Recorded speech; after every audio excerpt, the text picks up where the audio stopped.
Good afternoon, everyone. I would like to greet Prof. Songa, the Vice Chancellor, DVC, Prof. Linton, Learning and Teaching, DVC, Research, Professor, DVC, IS, Mr. Mpambani, and VC Academic Advisor, Dr. Chembe, and Prof. Twala, extending my greetings to CFO, who is present today, and all our visitors, as they all mentioned. I'm not going to go through one by one. And all our visitors for today, for this State of Faculty Address, you all welcome at Postdam campus. The person standing in front of you is the health and safety representative who is appointed for the campus. I am going to briefly give the induction in case of emergency. Don't be scared, nothing will happen, but in case of emergency, everyone should be aware what needs to be done. Here we have, as you can see, that we are wearing their vests. There's a red vest, which is represent fire marshals. The first one, the ambassador. And also we have the health and safety first aiders, which is they are wearing the green. I'm blind, I don't know the colors. But that is the color. You all have to look at her. And funny enough, we all have the color, which is at least will guide everyone to Masha. At the back, we have the emergency exit, which is they have a green running man with an arrow. We will request everyone from the front, please don't run, walk, and we will usher you to the assembly points right at the back. And we will request everyone then to wait until the siren goes off, and we will all be calling roll call of the person that is present, and we're hoping that there was a register before the beginning of the program, which is everyone, they wrote their names on that register, so that when we're doing our roll call, we ensure everyone is out of the venue, safe and sound, and we attend all other necessary measures that we need to be taken. The first aid boxes are also visible to take care of everyone. Please feel free. If you feel any help, we are going to be right at the back to assist everyone. Thank you very much.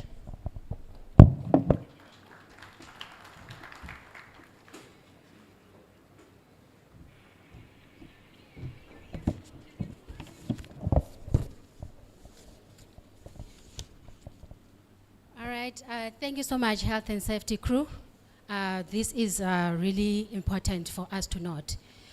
Today we gather not only to reflect on our achievement, but also to recognize the crucial role our faculty plays in shaping the future of our economy and the nation at large. The Faculty of Engineering, Built Environment and Information Technology is more than just an academic institution. It's a hub of innovation, a catalyst for industrial transformation, a key of economic progress. The built environment and engineering and IT sectors are the backbone of thriving economy. They determine how we live, how we work, and also how we connect. Colleagues, please help me to welcome our Vice Chancellor to the stage. A round of applause.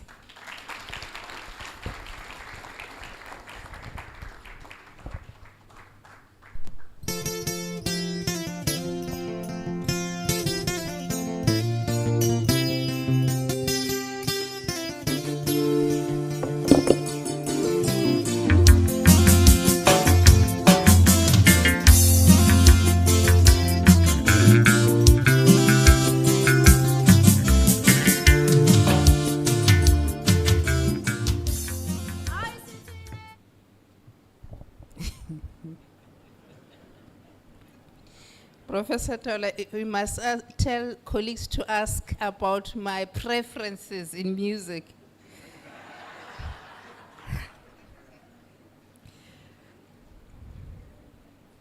I'm not going to go through the protocol again, but I'm going to recognize all the distinguished guests, management, my colleagues, staff members, and students. Professor Tola, the faculty you are leading is one of the strategic faculties, more so because it has an opportunity to grow, and this growth will enable it to introduce programs that are competitive and relevant. Therefore, the colleagues in this faculty must ensure that they get their postgraduate qualifications to make this a reality and continue to thrive. I believe that it is a faculty where transdisciplinary approaches can make an impact, especially working with the communities around us.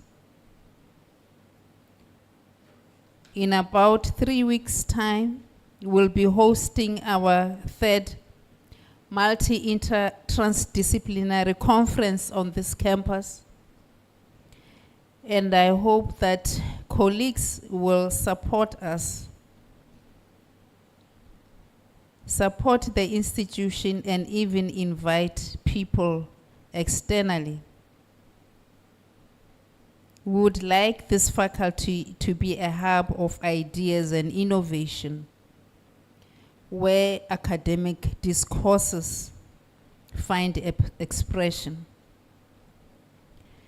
I have been noting for the past 2 years, this one being the second one, that there are stakeholders who have taken an interest in this faculty, who want to help our students as well. And I'm going to plead that we nurture these relationships, more so because our students come from socio-economic backgrounds that need to be assisted. Before I sit down, because this is your day, Professor Twala, and not mine or anybody else's, I need to publicly congratulate, thank, and commend the SRC leadership in BCC.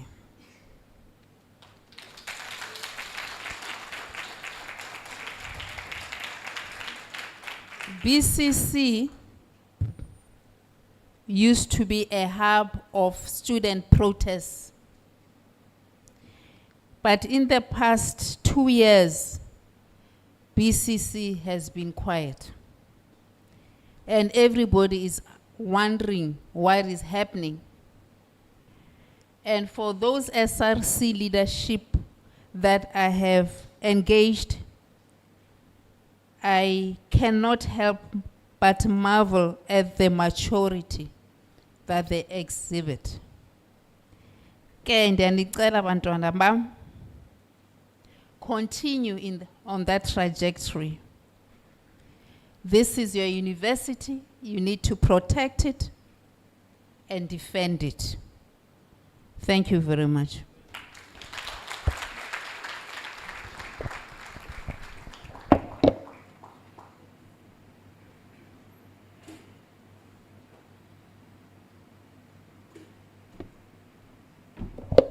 Colleagues, a round of applause again for the VC. That is the VC and principal. We are not joking with her here. Prof, you are welcome again to our faculty. Colleagues, before we proceed on the program, I just want us to have some overview of the departments that we have in this faculty. The first one is civil engineering, and I am the father of that one. Clap for me, please. It's not easy. Civil engineers are the first branch of engineering worldwide. Civil engineering was the first branch of engineering. So I'm so proud of myself, and I'm proud of my team. We design and construct dams, highways, railways, airports, and water supply structures, which are essential for the functioning of any society. We build cities that are resilient, sustainable, and safe. And in this current day, civil engineers, without us, no society can function effectively.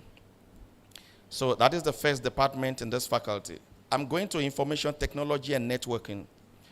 Since we live in a digital era where IT and networking are the heart of every industry, so IT professionals develop software applications, cybersecurity solutions, and also artificial intelligence.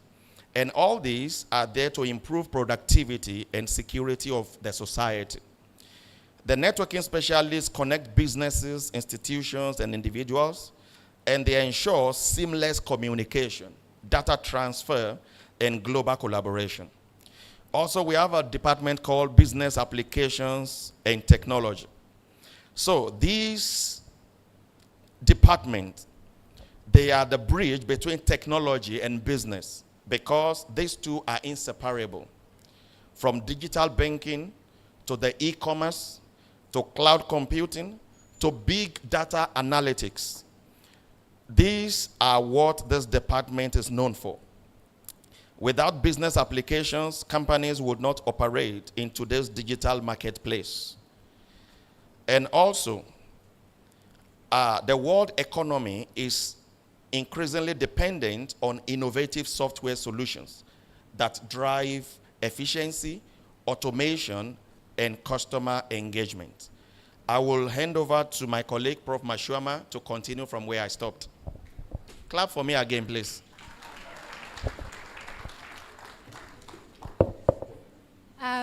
Colleagues, he did mention 3 departments. We also have the built environment, where construction happens. Without us, we would not have this over your heads. So we are actually very important. So the built environment shapes our cities, economies, and communities. Every road we travel, every school we build, and every bridge we cross is a product of this discipline.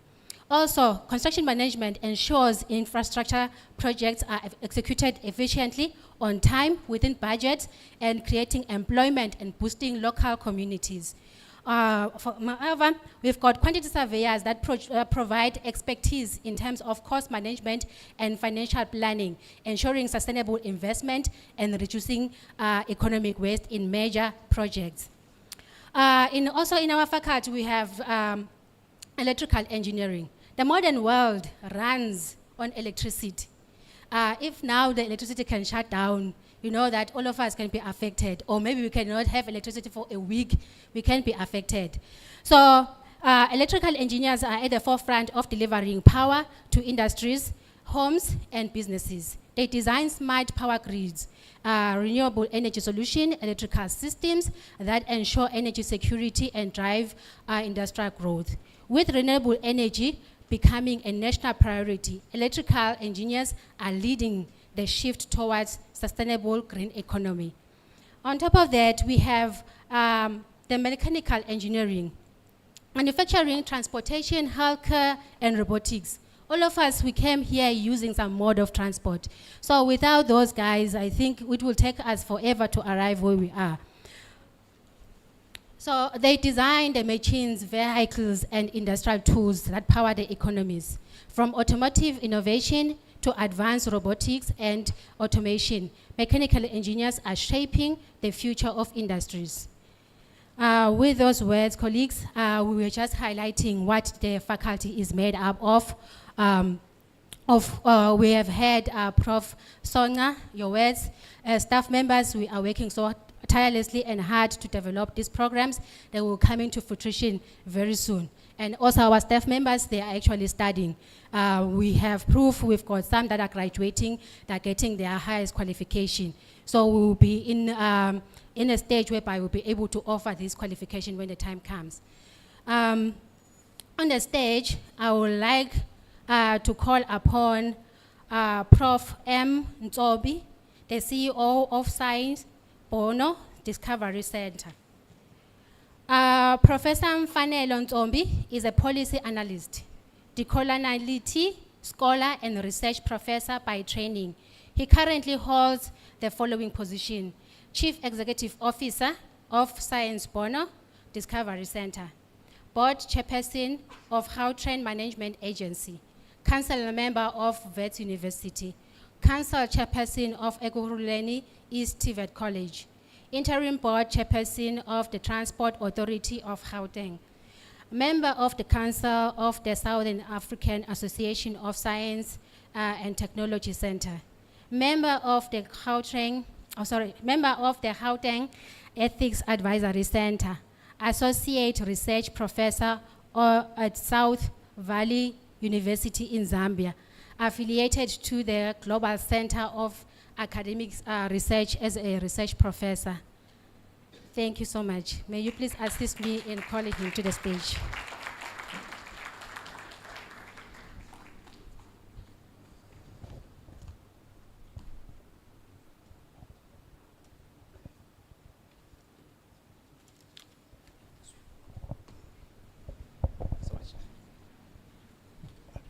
Thank you so much, Program Director.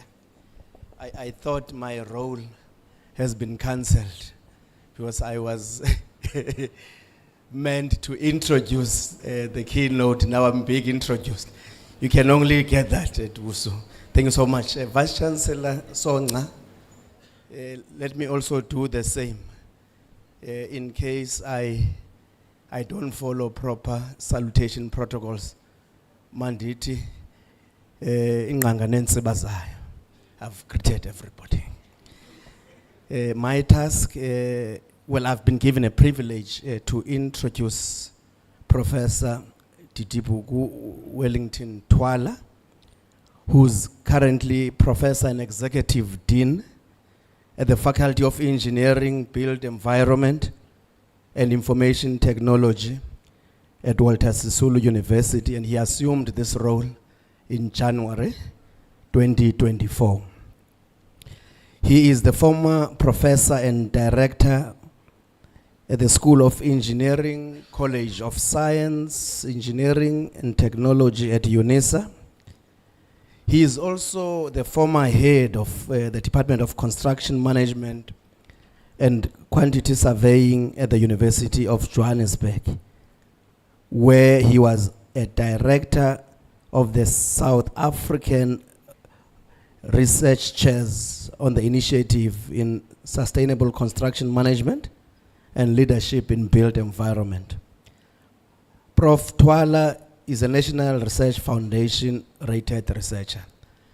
I will expand on that later, on his research impact.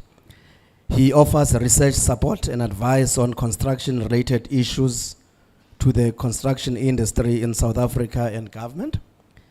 He is a sustainable construction and digitalization researcher who confronts the problems of design errors containment and improve the performance in infrastructure projects to minimize project cost overruns. Professor Twala has diverse research interests, which include project management, engineering design management, economic and social infrastructure delivery, operations and production management, and business competitive intelligence. Prof. Twala was recognized by the National Science and Technology Forum in 2022 for much coveted engineering research capacity development, and he was awarded for his impressive work in sustainable construction management, digitalization, smart cities, design error containment, and leadership within the built environment. As I proceed, Professor Twala was also presented with the Sustainable Education and Development Research Award at the SEDRC conference, where he was awarded for his excellence leadership in sustainable construction in Africa, and he's also a mentor he was awarded for being Mentor of the Decade at the 11th Sustainable Education and Development Research, which took place in Ghana. He was also recognized here for his outstanding contributions and achievements that exemplify and support build research in Africa through successfully supervising, listen to this, over 80 PhDs, over 100 master's students across Africa. 24 of these PhDs were supervised in Ghana, which demonstrates remarkable commitment to the industry and skill development in Africa. Prof. Twala has more than 700 publications, which are peer-reviewed in journals, in books, contributed in book chapters, Tyler and Francis, Emerald, and Springer publishers. These are very serious publications, I must say myself. He has also published work from conference proceedings, both locally and internationally. Prof. Twala is an active participant in many national and international scientific conferences. His work had been recognized internationally and has been appointed to serve as an editorial board member and editor to various reputable international journals. He is also part of the conference scientific editorial board and a reviewer of both local and international conferences. Prof. Twala's research work has been published in DHET accredited journals, high quality international journals, in chapters and books, peer-reviewed conference proceedings. He has a Scopus index of 26 and age index of 43, which is what I said I will come to later,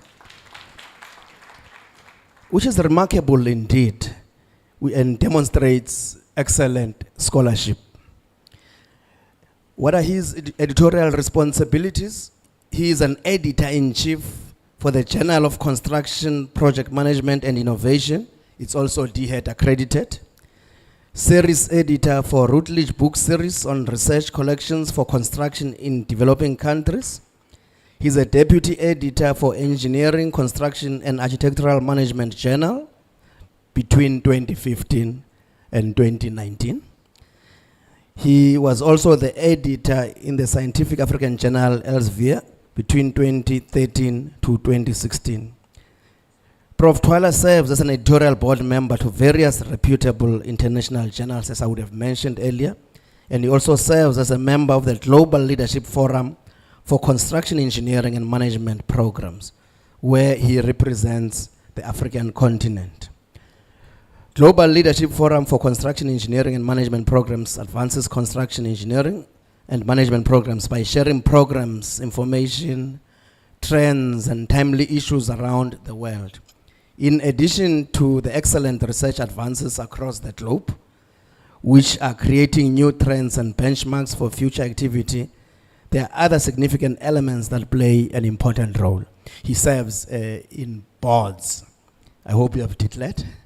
He is currently a board member of the Smart City and 4IR City of Johannesburg.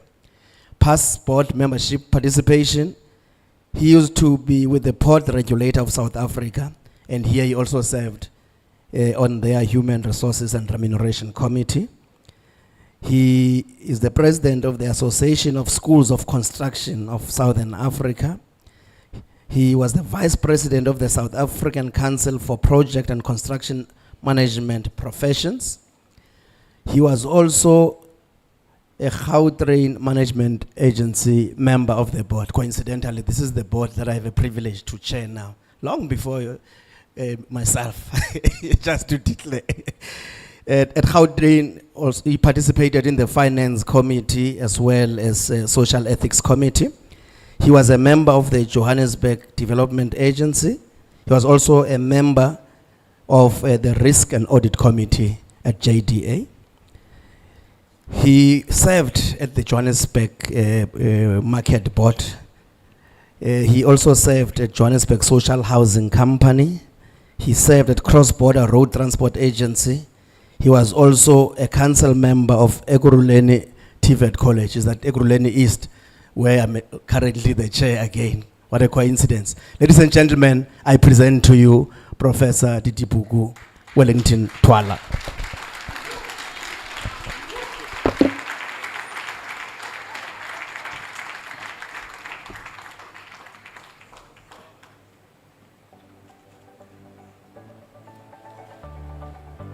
So I'm Wellington Titipuku Twala, so the Executive Dean, Faculty of Engineering, Built Environment and Information Technology. So I would like to welcome all the students and staff members into the faculty.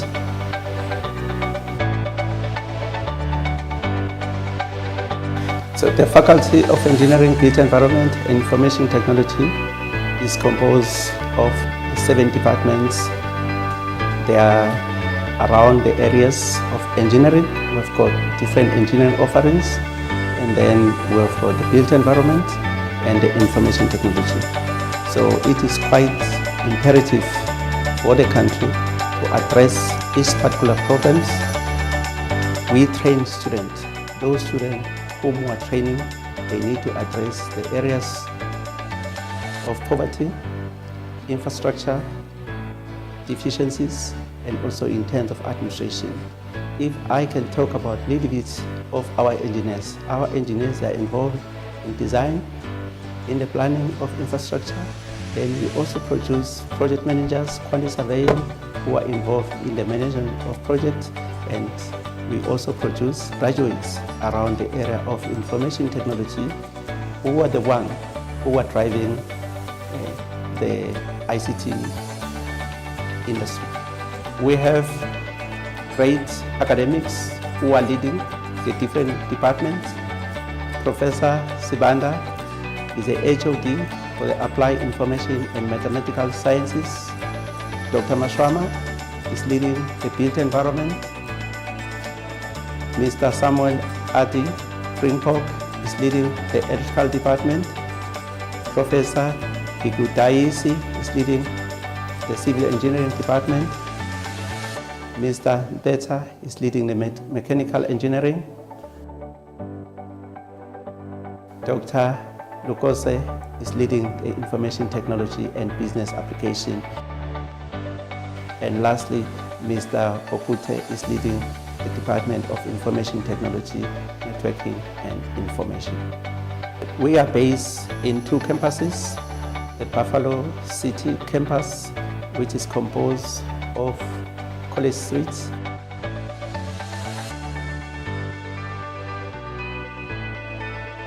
and Postdam, and lastly, the Patawell campus.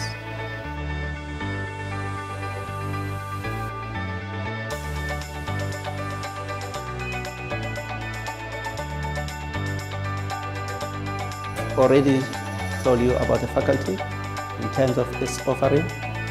Now I will show you the state-of-the-art facilities.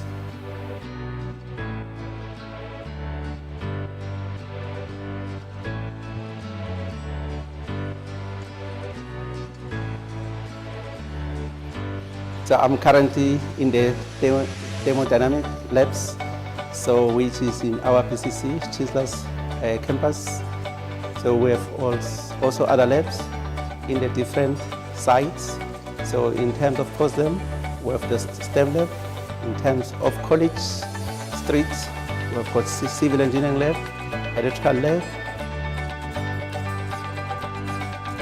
In terms of Butterworth, we also have civil engineering lab, electrical lab, mechanical lab, and we also have the built environment labs.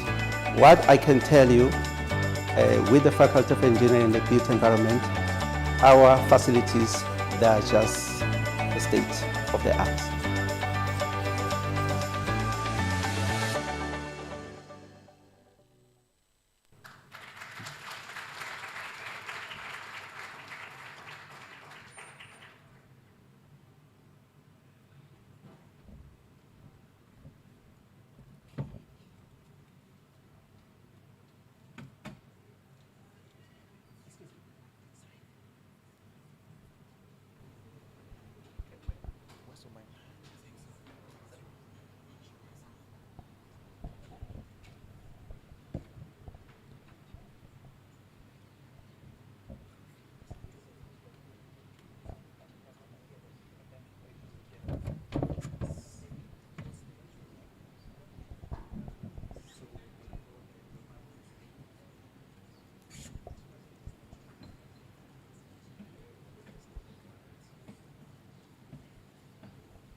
Okay, good afternoon. Yes, I think in terms of technology, we're trying just to sort out some technology. So, but firstly, what I want to do is just in terms of the acknowledgement.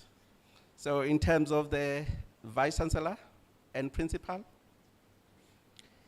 Professor Songa, we are welcome. So in terms, in the Faculty of Engineering, Built Environment and Information Technology. So DVC, think learning and teaching or teaching and learning. So Professor Lennington, we are welcome. In terms of DVC, institutional support and development, Mr. Mpampane, so we are welcome. This is your faculty. In terms of DVC, Research and Innovation, Professor Feza, in absentia. Dr. Chembe, tanto of the advisor in the VC. In terms of the executive deans, so we've got the professor, we've got a professor, Professor Manoj, Penica, Professor Nguzamtu. In terms of Professor Ndlovu, Professor Krita,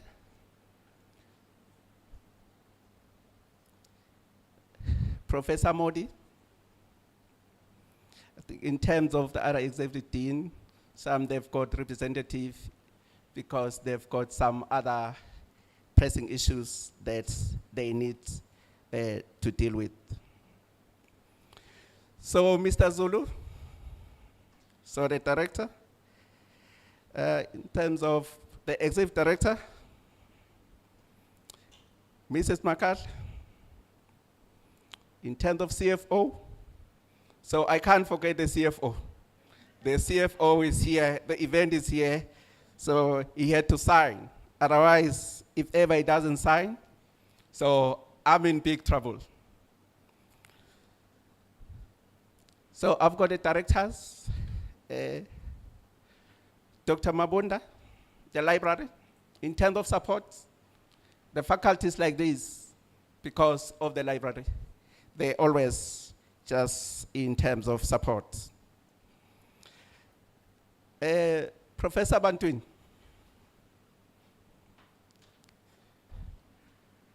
So the men from Komani, all the way just to come here. So I just wanted just to say all the way. So we are the first person who have traveled just to Postdam. Thank you so much just for a year. So in terms of Mrs. McQuench, in terms of your department, they always support us. And then SLC, we always engage with the SLC. So people, they don't know, we even engage at night. So at night, we engage at night. There's a time when people are sleeping. You need to engage during the time.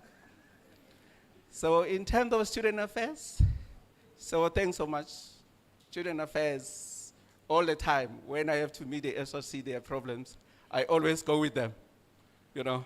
So otherwise, if I don't go with them, now we're going to have conflicting statement. So I think that particular one is quite important. So Professor Mtunyelwa, so thanks so much. So in terms of the support, I think from my side, then another thing what I want to do, then I'll come to the HODs. So I think the HODs, you must know the HODs. We are running the faculty. When we're running the faculty, those are the people at the operation level is the HOD. They are very, very much important. So Mr. Frimpok, so I thought by this time, Senate, a judge would have approved your PhD, the final results, but everything is through. But next time then, you'll be a doctor. So thanks so much. Dr. Lucas. So, it's one of the HOD, Mr. Mpeta. And then you have got the executive HOD. So I think it's part of the program director, Professor Igor Dais. And then we've got Professor Sbanda. And then you have got Mr. Okute. Professor Mashwama. So it's part, Professor Mashwama have just been promoted to the rank from being a doctor to associate professor. So among the seven HOD, we've got one female. So in 2 years, 3 years' time, we wanted Pagwa demographic to change. So that's part of what we're going to present today. So it's in terms of the way forward. What are the things that we need to put in place?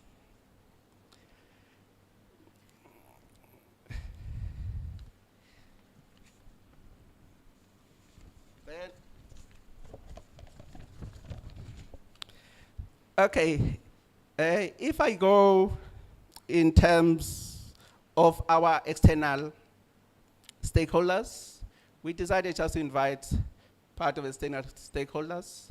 Some, they miss their flights. They say they will meet us in the evening, but they still want to come. So, which is quite good. So, I think the first stakeholder that I need to talk about, which we're working with, I would like in terms of welcoming Mr. Thabo Shenkani. So in terms of CEO for the Automotive Industry Development Center, so Eastern Cape. Thanks. He's leading a particular team. One of the team members, the executive manager. So from the first time I started in 2024, he just called me up to now. There are a lot of things that they are coming in terms of Mr. Njingol. So in terms of your team, thank you so much. And then from the Council for the Built Environment, who are supporting us in relation to our conference and also in terms of the program development, which we are engaging them as we want to develop new programs. We want funding from them just to fund us. So, Dr. Msiza Mieza is represented by Ms. Tabisa Mtati. Then we're seeing a counselor here, Councillor Ghana. So it's not a counselor in PCM, but he have invited to this particular sofa because he's actually representing the Salga Youth Empowerment Commission. So therefore, we had a meeting some 2 weeks back, if I remember very well, where we want to engage in terms of how can we bring the youth, how can we look at the problems the youth they're actually facing within PCM. So that's why the councillor is here today. And then Professor Ntobi. So is the CEO of Saibon, and is also the chairperson of many boards. But the one that I always associate is the Gautrain. So I was there in the Gautrain, and then now he need to implement phase 2. Phase 2, I was the one who was chairing that particular one. So all the drawing and everything there with me, I won't give people in terms of phase 2. Before people, they collude. So those are the things, you can kill me. I won't give people that particular information up to now. So I'm just saying, thanks so much, Professor. So he said he wanted to be here at all costs. I say, Professor, so we are not well. He was involved in a car accident. Then he's about to say, look here, I want to be there. So I think, so we're still going to invite different people. So where we see now, in the Forum, So we've got a lot of land at Postdam. A lot of land. We want different people, external stakeholders, to come and choose, to say, this land, I want to utilize it for this and this. So therefore, we're having a lot of plan for the faculty. So therefore, we're going to call different stakeholders in terms to assist us. We've done it in other universities, so we also need to do it here at WSU. So then we've also got programs within the faculty where we've got Ms. Gumbo, so who's heading the Skill Eco Lab, Ms. Gumbo. And then Mr. Kerry, you know, in terms, some of the particular program that I'm going to present today. So those are the people you must associate in terms of the face. So that one, what I'm going to present today is the work that is done by them. So lastly, in terms of the Faculty of Engineering, staff members, support staff, we've got Professor Ndebele, which is part of the support staff in terms of the Faculty of Engineering, Built Environment, and Information Technology. I always mention the name in full because many people, they always forget about, they always say Faculty of Engineering and Science. So I always, when I'm in forum, just to make sure that I say it in full. So just thanks so much in terms of the work, in terms of today. So we are the custodian of the work. Otherwise, if we had staff members who were not doing their work, we were not going to be here today. So as the executive dean for the faculty, I would like just to welcome you all in this particular gathering.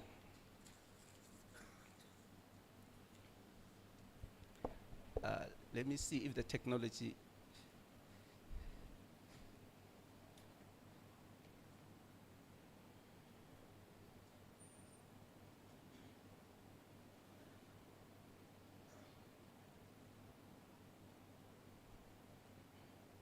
Sorry.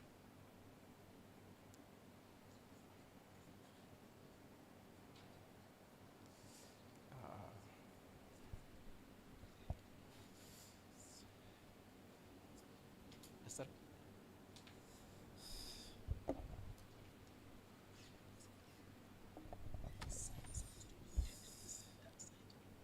So this is the one.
So please.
Actually, sorry, colleagues, it's just in terms of the ICT issues.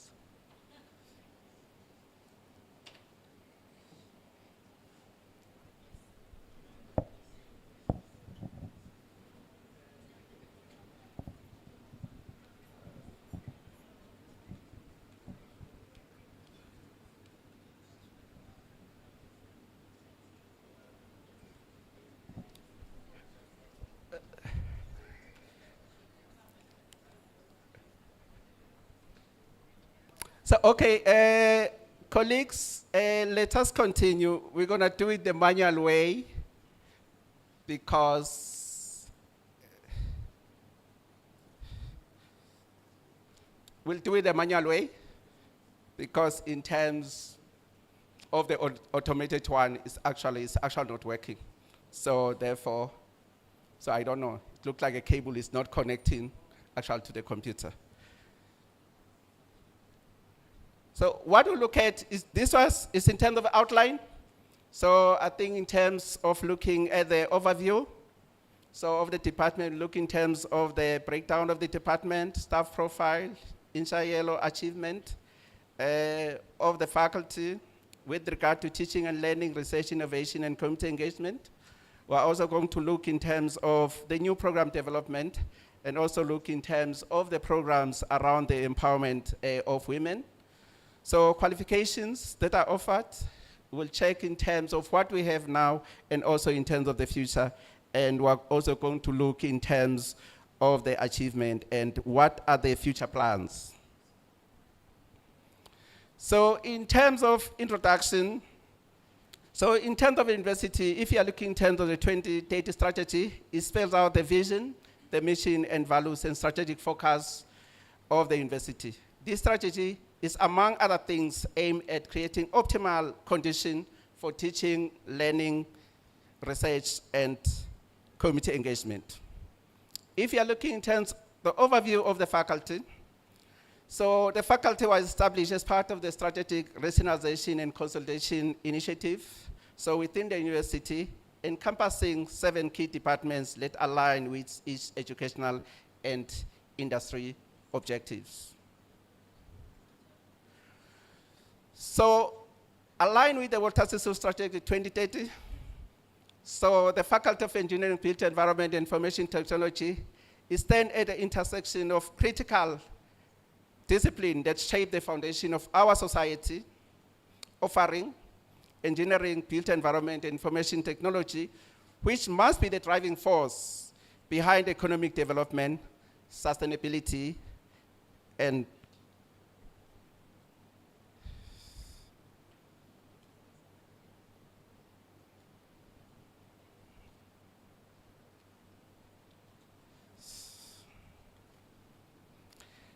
in quality of life.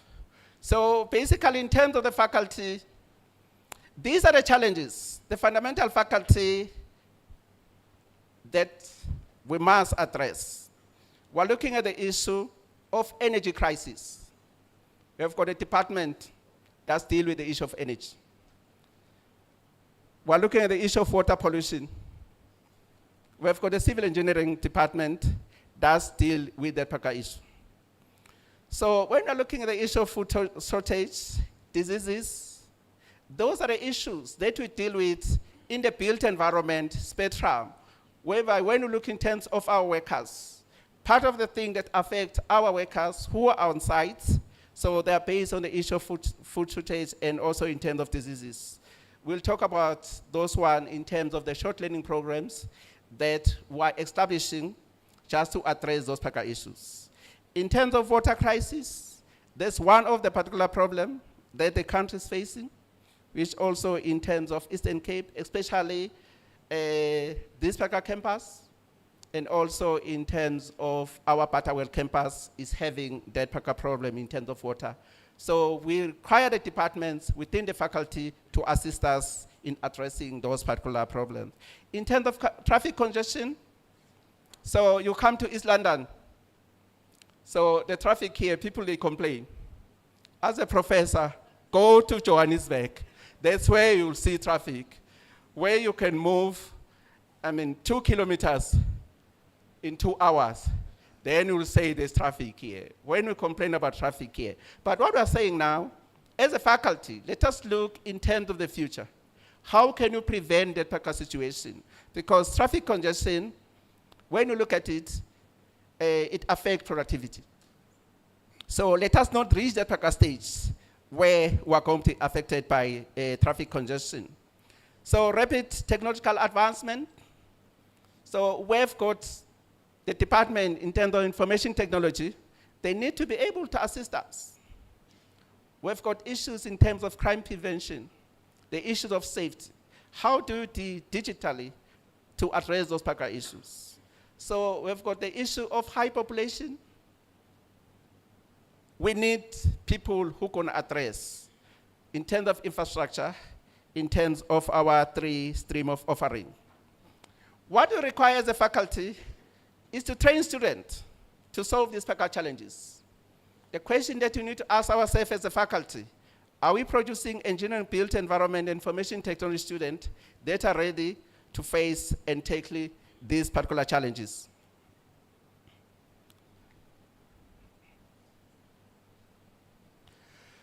So if we look in terms of the vision statement for the faculty, we're inspired by the university's aim to be impactful technology-infused African institution. The faculty envision cultivating innovative minds that contribute significantly to the socio-economic development of South Africa and the broader African continent. We're not a university in the Eastern Cape, but we want to be a university, a South African university and an African university. So the faculty's mission revolves around providing high-quality education, fostering innovation through research, and bridging the gap between academia and industry to enhance the employability of graduates. Thus, we require our external stakeholders to be with us in this particular journey. So as a faculty, we aim to align our offering with industry needs, enhance student digital competence, promote sustainable practices, and ensure rigorous academic standards through continuous improvement initiative and community collaboration. So the Faculty of Engineering is one of the 7 faculties formed through the regionalization, consolidation of the university strategy. The faculty is a home to approximately 5,000 students, and it is located in 2 campuses. We've got the Buffalo City campus, where we are, and then we're having the Butterwell campus, where some of the engineering programs are there. We're having civil engineering and the built environment. So I think in terms of the program directors, what they've actually done, they've made my work to be a little bit easy, because they've also went through to say what are the offerings in those particular different 7 departments.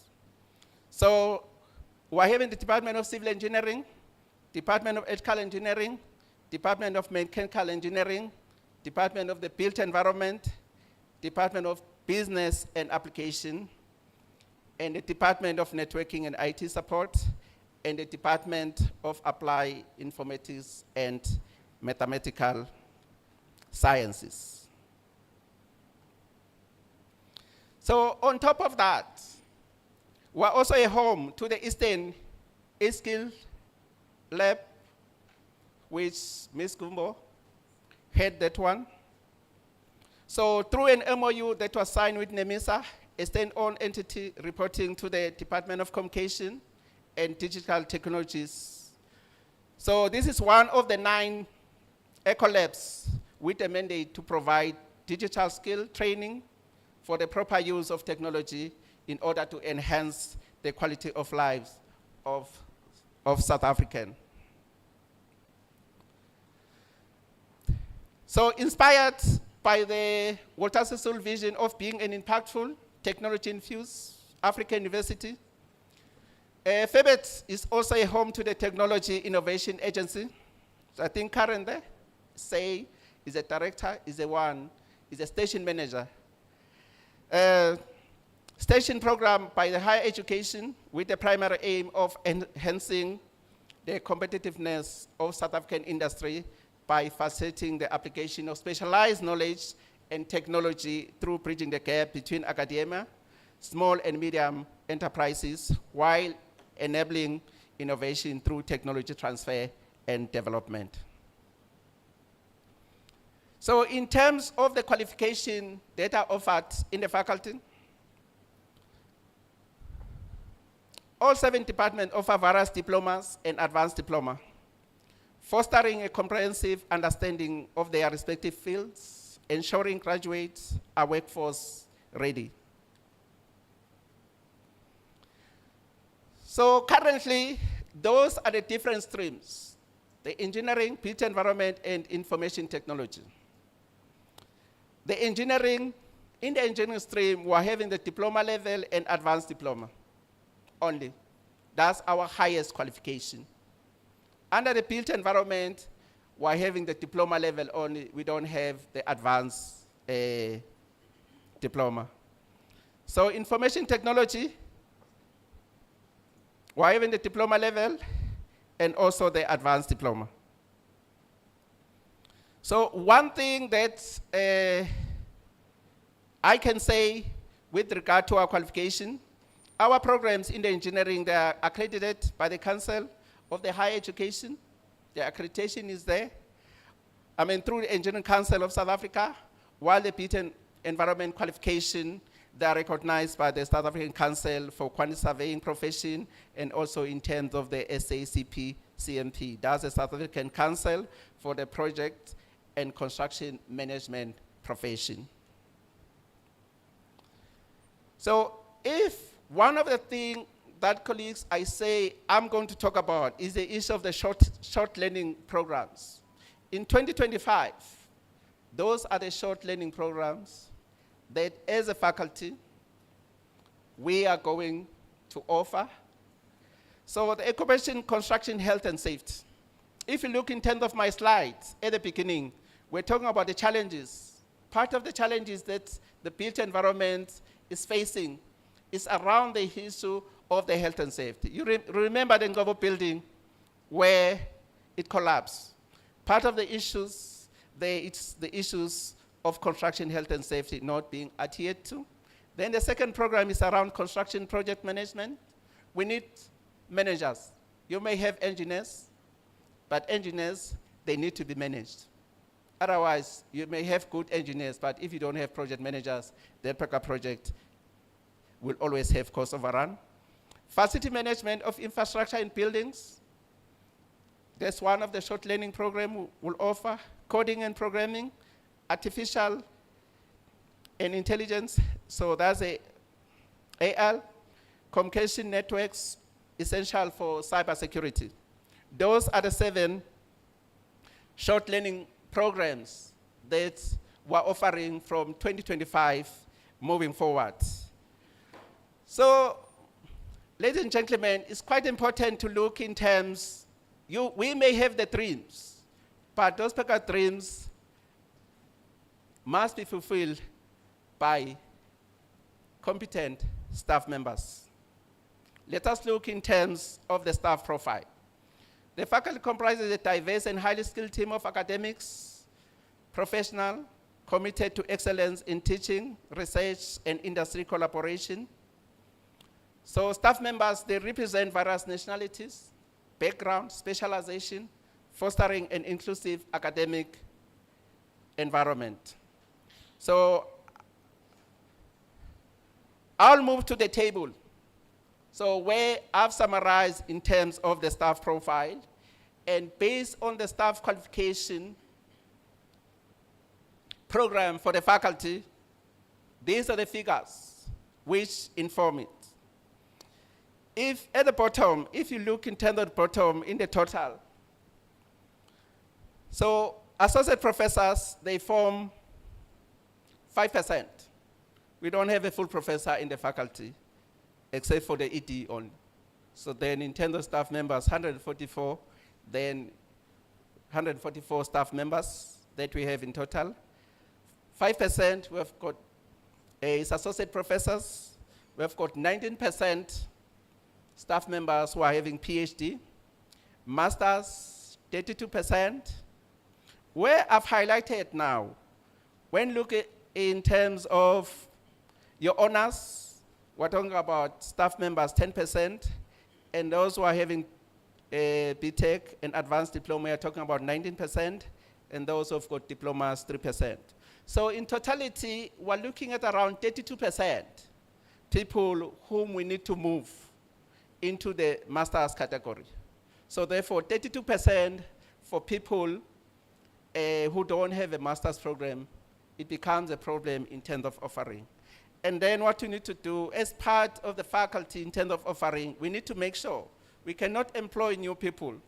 Once those who have got honors, who have got a first degree, they get their master's and PhD, we may have a problem with staffing where we may have more people. So therefore, as we look in terms of program offering, developing new programs, so that one, it's going hand in hand in terms of staff development to say how do you make sure we develop the programs, and at the same time, the staff qualification is also supporting that particular project. So our aim, if you look in terms of operation plan, so with a clear plan, how are we going to move up to PhD? We want to make sure that currently 90% of our staff members have got PhD. So we want to make sure we want to move to 60% actually in the next 3 to 4 years. The staff members, they need to have PhDs.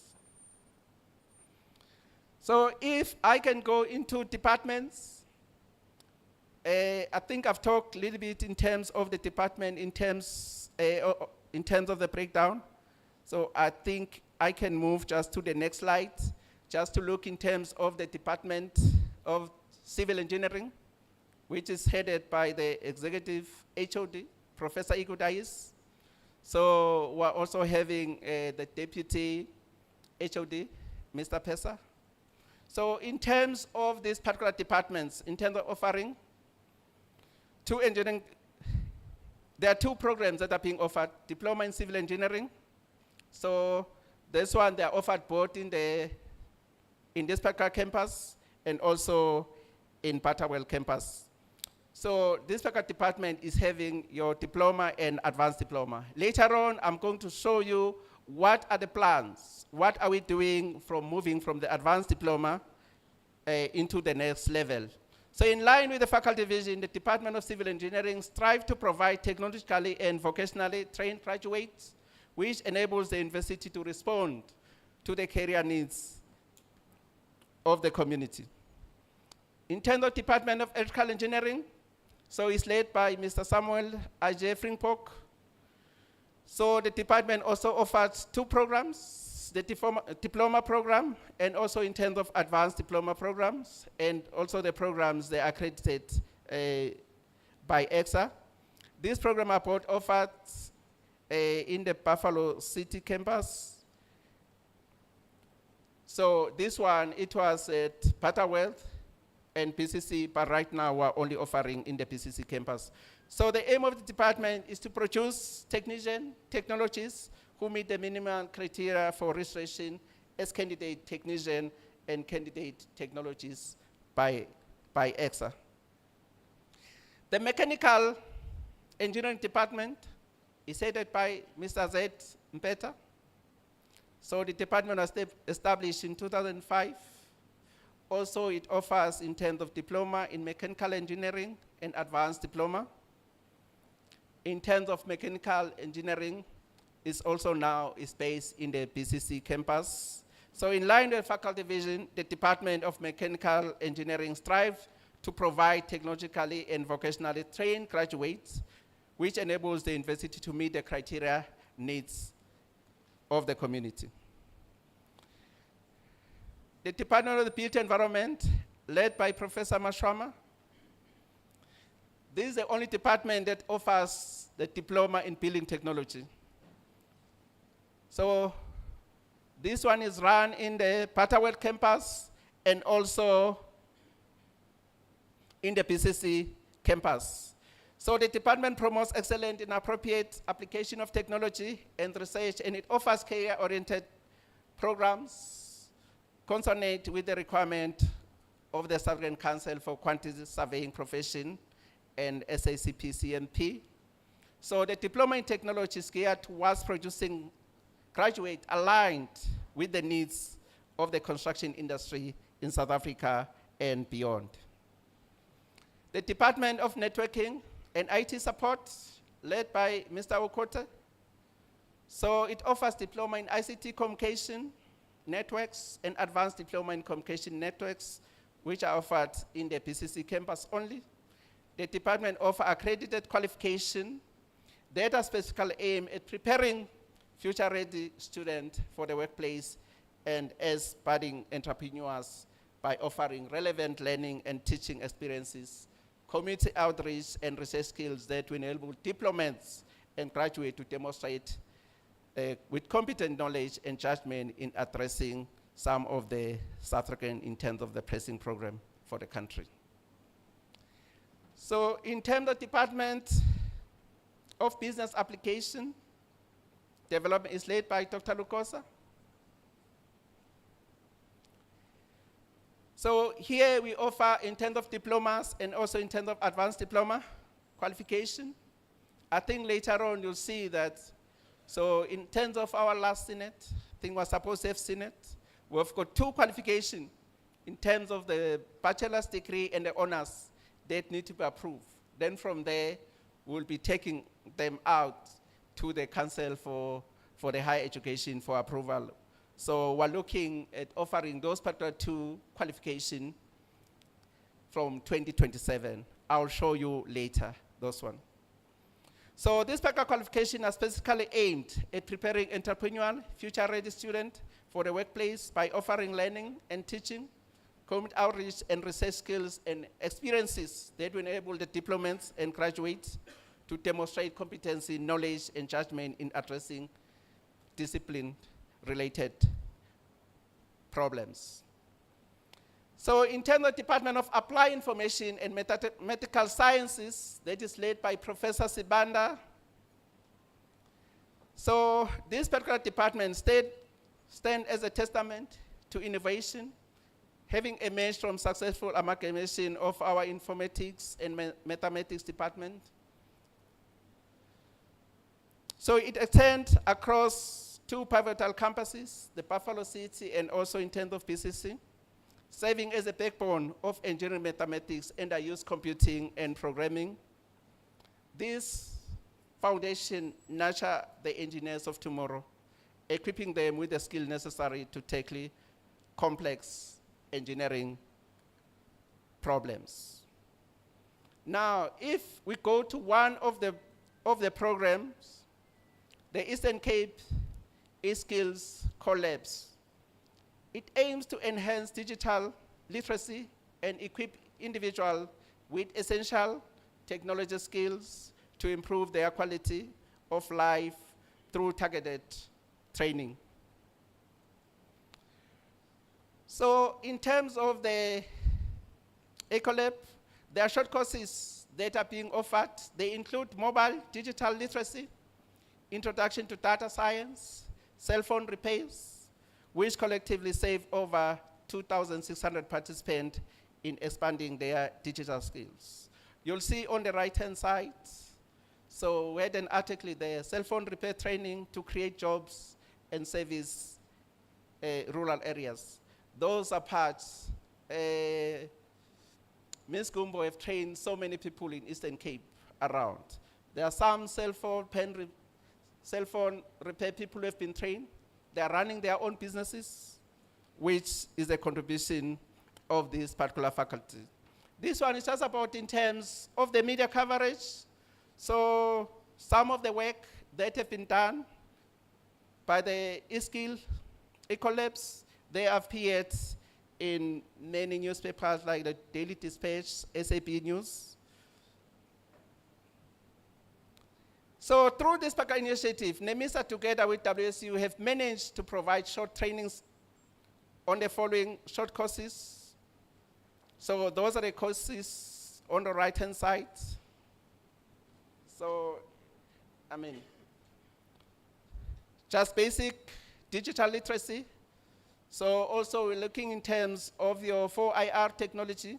Those are some of the short courses which the program is actually training different people across the province. So this particular program is only focusing on the Eastern Cape province. So the Technology Innovation Agency, that's what I talk about to say. That's one of the particular program that we have in the faculty.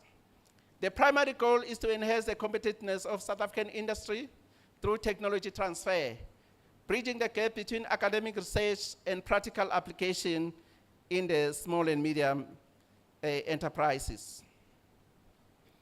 So the key services of TIA include technology demonstration, capacity building initiatives, and consultancy aim at fostering innovation within small and medium enterprises across the Eastern Cape.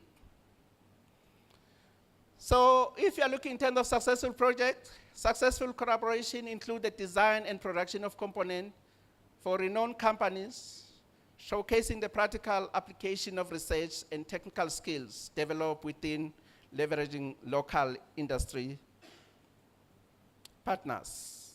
These are some of the successful products that have been produced for the following partners and clients. If you look in terms of Mercedes-Benz, you have got the pillar covers, they were produced here. Mercedes-Benz Sprinter, aircon conditioner housing, just produced here. Camper van interior parts, they've been done here. Peg retail fishing lure components, plus mold, they've been done here. Surface steel foot plate component plus mold, also produced here. Adjustable phonodontic limbs, produced here. Dual action polycentric prosthetic knee. So all those particular parts, they've been produced within the faculty. So now when we move in terms of the empowerment of women in research affiliation, so I think here it was the launch. So I think as a faculty, we actually support. As I say, out of the 7 HODs, we only have 1 HOD that is female.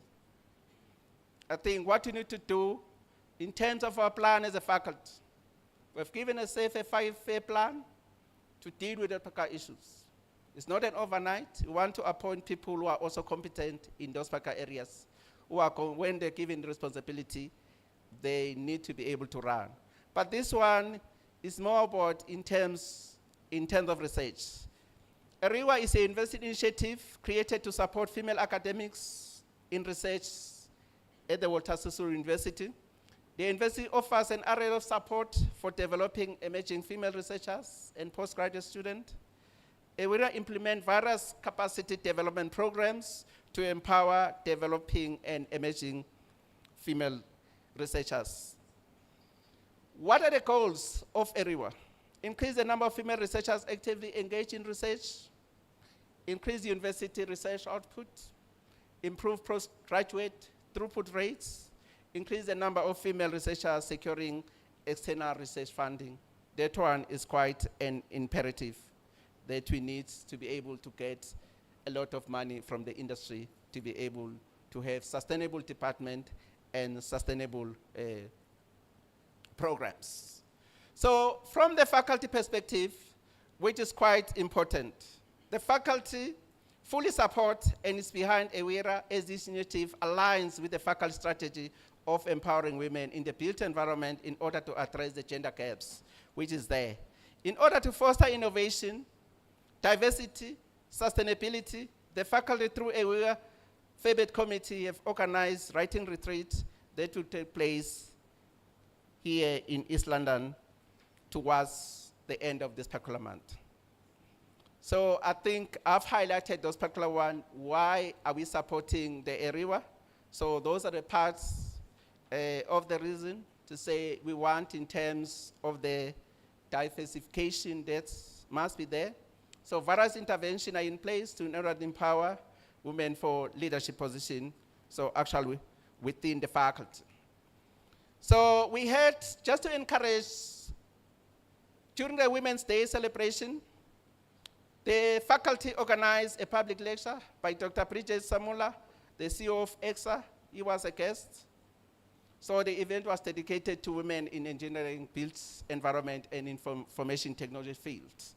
It was an opportunity for women to network, gain inspiration, and foster professional growth. We need to make sure that we organize such events and we dedicate those events to women, because men sometimes they can crash. So we need to make sure that we also protect those particular events. So in terms of Inshalelelo 101, I think it's quite important, just, ladies and gentlemen, just to understand, to say the particular purpose of this particular module is just to ensure that the first year student, through responsive contextualized curriculum.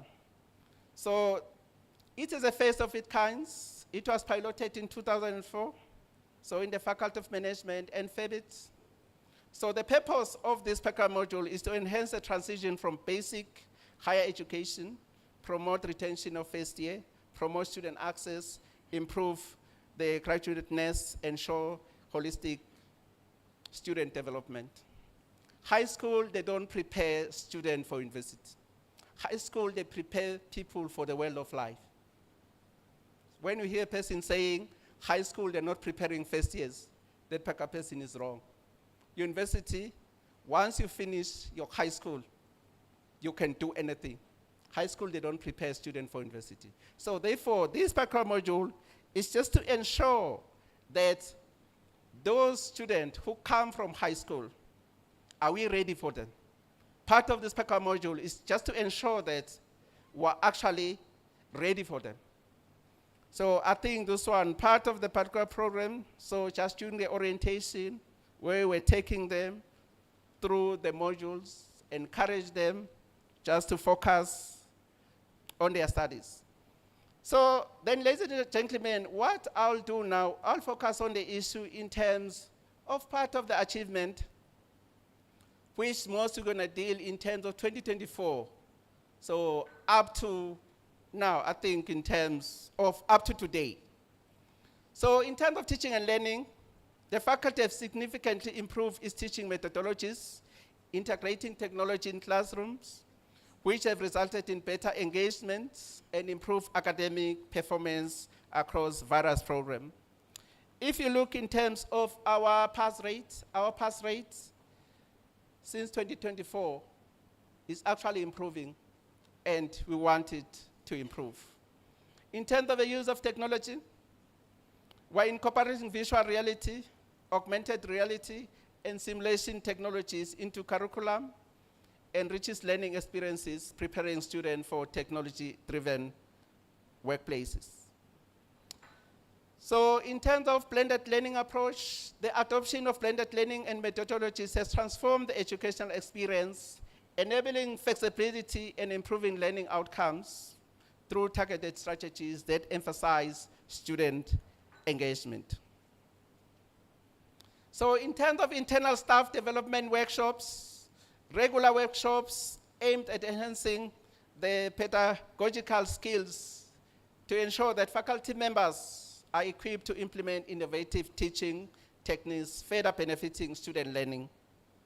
So we may have good students, but if you don't have teachers who are good to deliver, I always tell people there's no subject that is difficult.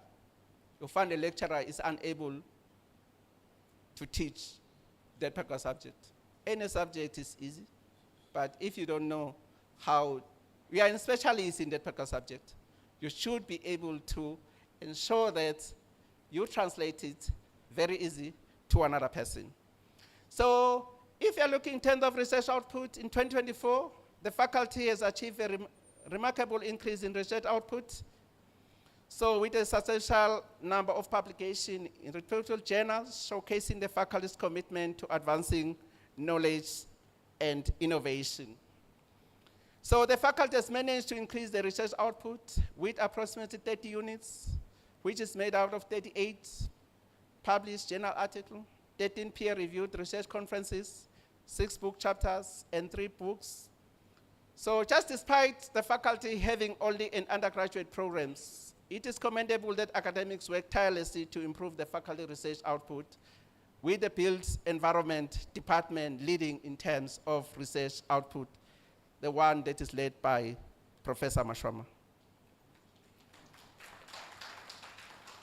So here what we have demonstrated in terms, we are looking in terms of the variety. You can see from the built environment here, out of all they've produced in terms of 16 units.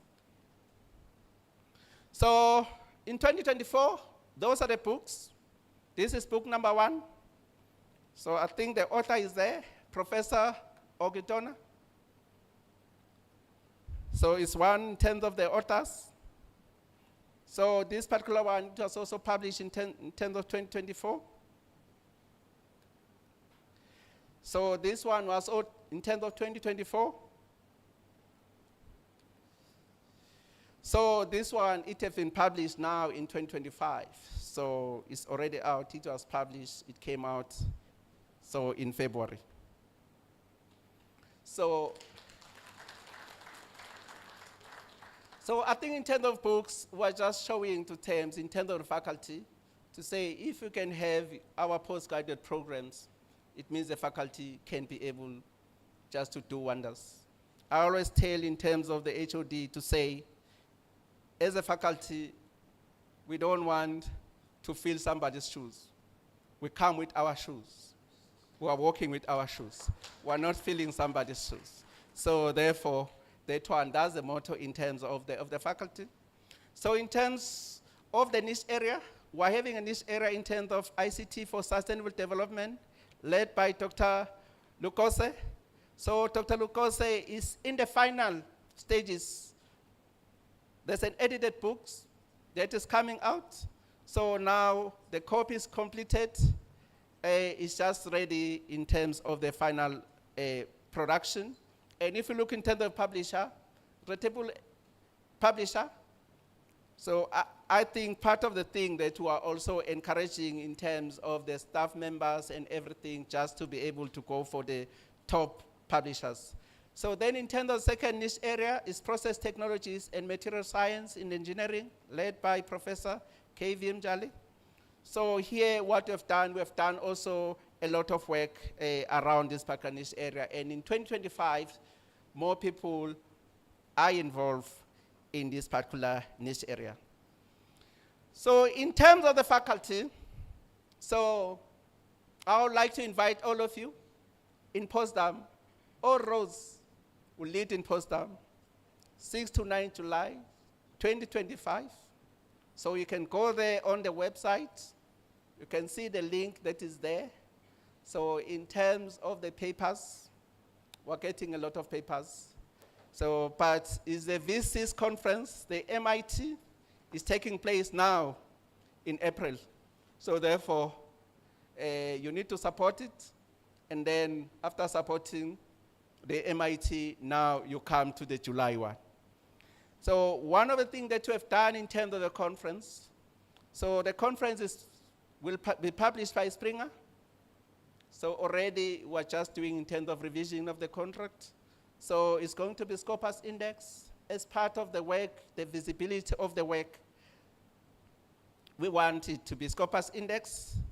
We've partnered with the African Journal of Applied Research to publish 15 best papers.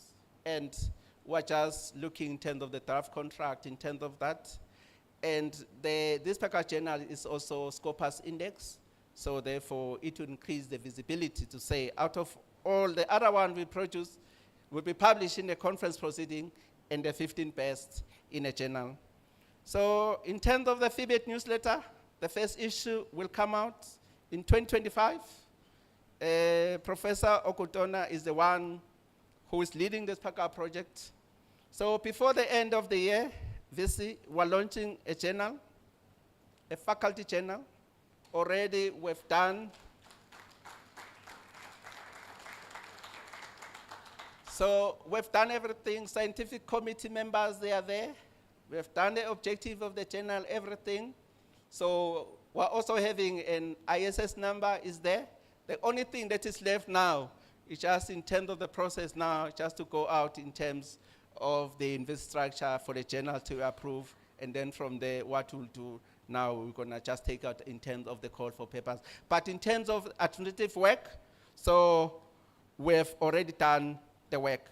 So this one is about in terms of the conference. So where I'm saying, so in terms of the colleagues, I'm saying this way you can go. So the particular conference, what is quite interesting, and that is good, we're hosting this particular conference within the WSU website, which ICT is assisting us, which that's part of the empowerment that we actually require. We mustn't pay for everything. So therefore the ICT, we thank them for that, just for assisting us, so with regard to that. So in terms of the NRF rated researchers, basically we have got 3.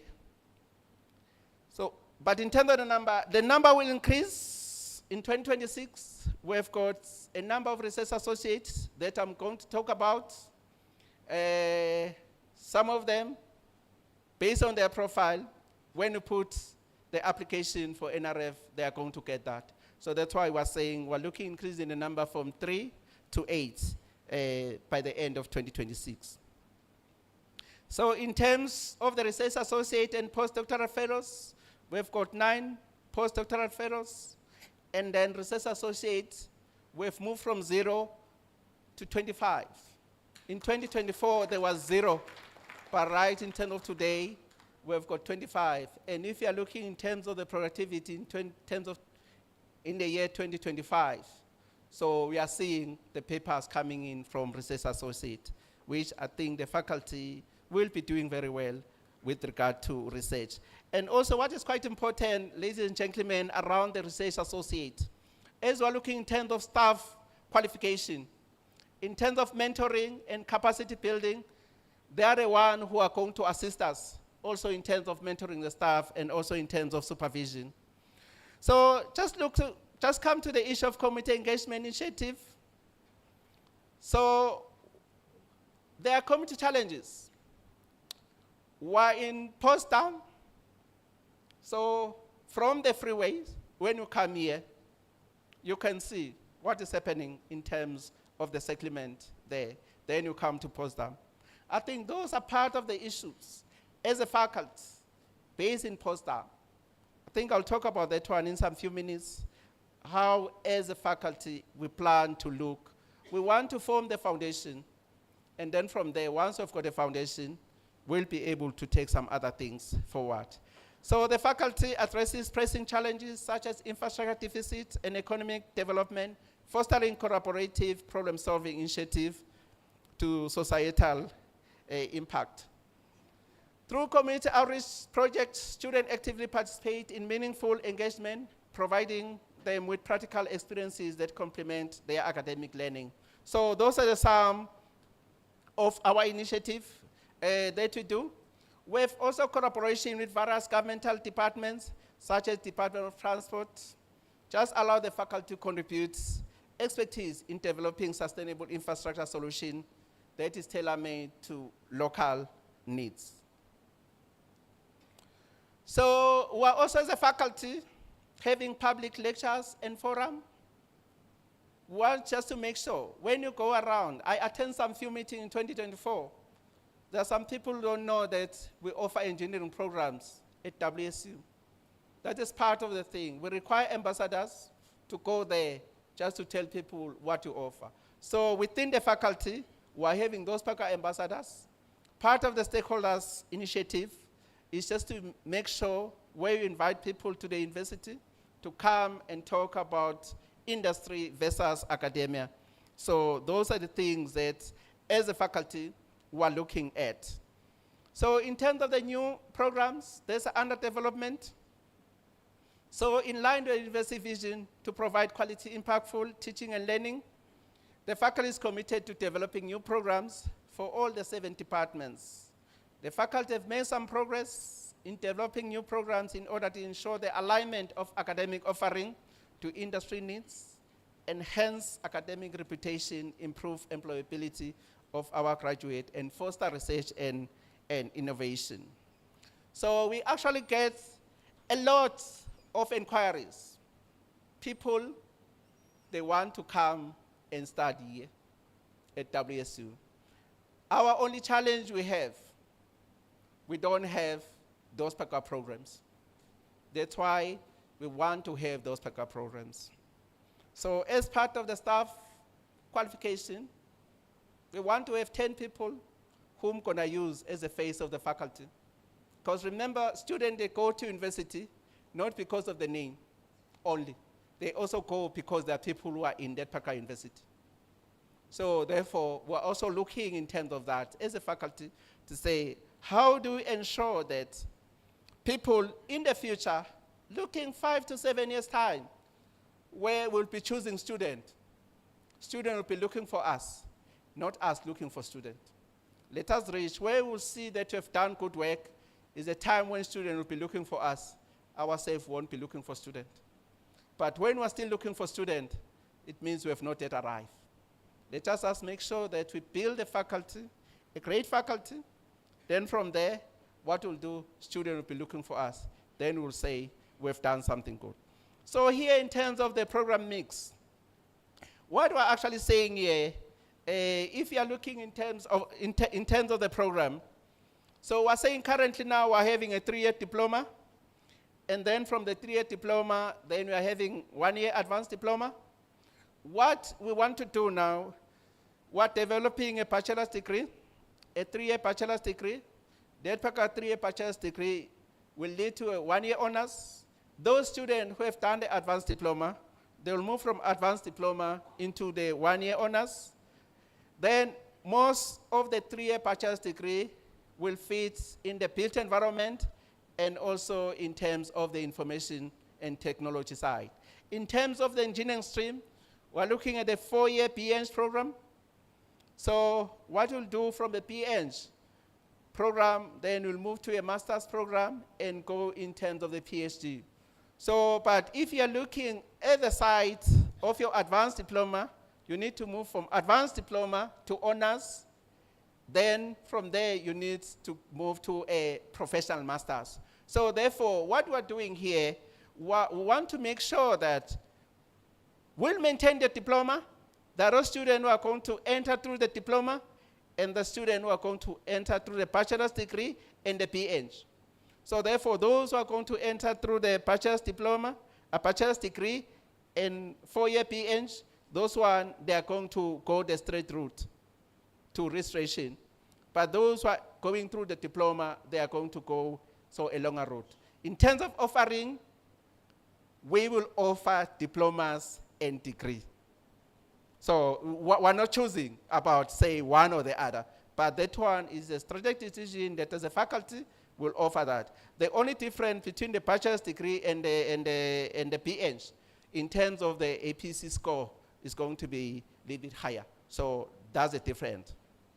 So those are the issues that colleagues, so I think here it's just showing in terms, so it's the same thing, but showing in terms of what are we going to do, so as a faculty.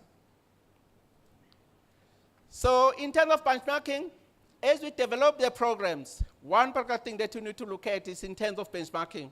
We don't need to reinvent some of the program, but we need to be able to learn from others.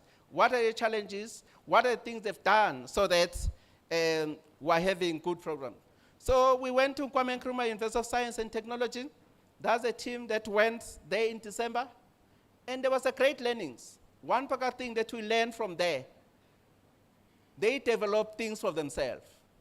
If you look in terms of data space, where they store data, they say they've developed a server where they can store the whole data for the whole country. And after storing the data for the whole country, they can be left with 25% capacity. It has been developed by university staff members within the university. So I'm just saying those are the things when you go there, you learn now to say, from the ICT perspective, we also want to do that. Part of the thing that needs to be done here in the future, our information technology stream, they must assist us in terms of that. So another benchmarking, so we'll be going to Zambia, just to learn now, to have different experience, Southern African experience and West African experience, and then we can see what are the things that we can do very well, so as a faculty. So the benchmarking will assist the faculty in developing programs that respond to South African challenges, while fostering collaboration with leading African universities. So I think here, what we've actually done here in the program here, we've just done a mapping here. I think what is quite important here is just to look in terms of the years. So the years here is just showing to say, out of the program that you want to develop, starting from 2026, we're saying everything we're doing in 2025, we need to submit everything in 2026, approved, and then 2027, we're starting the program. If you are looking in terms of program like the doctorate, we're looking in terms of 2030 to say our first PhD program is going to start in 2030. So part of the challenge that we're having, we may have a PhD before 2030. If ever, we need to talk to Faculty of Natural Sciences and Faculty of Management.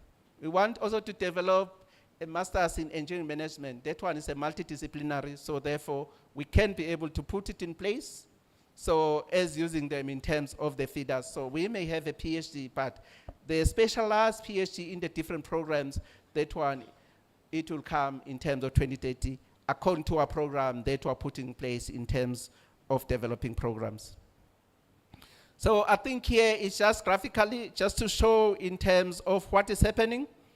If you are looking, that's why we are looking in terms of doctorate rates.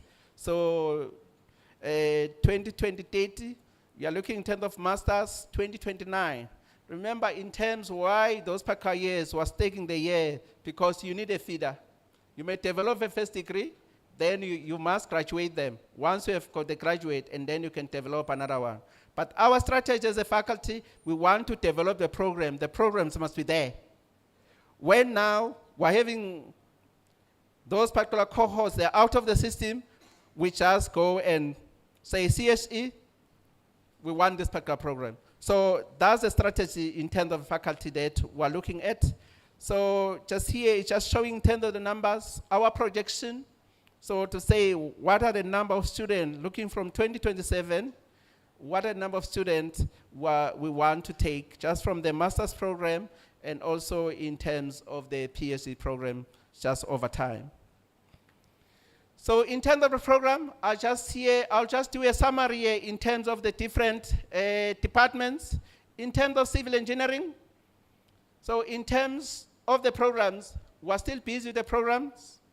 we want to target the next unit. So for civil engineering, electrical engineering, and mechanical engineering. And the built environment. So, and also in terms of aims, those are the target to say in the second Senate, what we want to do, we want to make sure that the programs which are relevant in terms of advanced diploma with Professor Mashama and also in terms of the bachelor's degree is actually in place. So in terms of Dr. Lucas, just waiting for the final in terms of Senate to approve. I think the Speaker one, so by beginning of next month, we need to take it to CSE. So that one is a bachelor's degree and honors. So which I think is paving a way in terms of other programs to say, those are the things that we actually need to do. So if you're looking in terms of civil engineering, we'll just look here in terms of achievement. I think things, if you're looking in terms of research outputs, so there were no faculty chairs, we have appointed faculty chairs. So also part of making sure that the faculty are known, we're encouraging people just to go and present in the outside world. So also in terms of benchmarking, some of the civil engineering, some of the practical information they're infusing in the programs, so it's actually based on that particular successful Ghana benchmarking. Also in terms of Mr. Pesa, he was able to deliver a lecture that was organized by the Department of Public Works in 2024. In terms of electrical engineering, so I think one of the things is we're encouraging, so we're seeing in terms of the numbers, where I think you saw before where the research output is low, but right now what is happening, we're seeing in part of electrical engineering, so as we're getting more PhD, staff members coming out, so therefore it's improving. And also in terms of staff members, electrical engineering is looking, they're going to have more masters and PhD just in the future. So if you are looking in terms of what is happening. So also in terms of improving, in terms of throughput, so I think that one we are doing very well in terms of electrical. So in terms of built environment, so I think 2 staff members were appointed, Professor Mashama and Dr. Onkutona. They were promoted to associate professor. And Professor Mashama was also appointed for a 5-year by CIDB. So as part of reviewing the program for CIDB, he was appointed by the current minister. And also in terms of the future professors, he was also included in terms of that. I think Professor Onkutona, one of the book number 1, so he's one of the co-authors. I think there are a variety of things we have been able to raise some money. So also in terms of Mr. Ayenmos, he has been appointed as a deputy president for the Association of Quantity Surveyors. So also Professor Mashama has been appointed as a deputy editor of the Development Bank of Southern Africa journal in terms of the African, that's the African Journal of Infrastructure Development. So in terms of business support, so I think we're seeing in terms of improved student performance. They've also secured in terms of securing funding from FACET for student at risk. So in terms of improvement, in terms of academic performance, so it's also improving. Networking and support program, I think in terms of short learning programs, I think there were one who developed 2 until the built environment came with the other programs. So also there's a collaboration with the eSkill Lab. And also part of the thing that I can say, all the departments now were having departmental advisory boards in place, which they were not there before. So in terms of faculty recognition, so Dr. Mbaba was appointed as IEEE CAS Ambassador for Africa for 2 years. Dr. Kuma, who is here, is a student chapter coordinator for the South African Institute of Electrical Engineers, Eastern Cape region. So I think Mr. Ayenmos, I've mentioned that one. So then 2 staff members, one appointed as the total advisory board member, and the other one, the deputy editor. I think I've mentioned that one. So I think part of recognition from the site, So this one is the work that I've done from my side. If you are looking in terms of Emirates, if you are looking in terms of the top 10 published in the Q1, Q2 journals. So in terms of the Middle East and Africa and Central Asia, so I'm part of the top 10 in terms of that.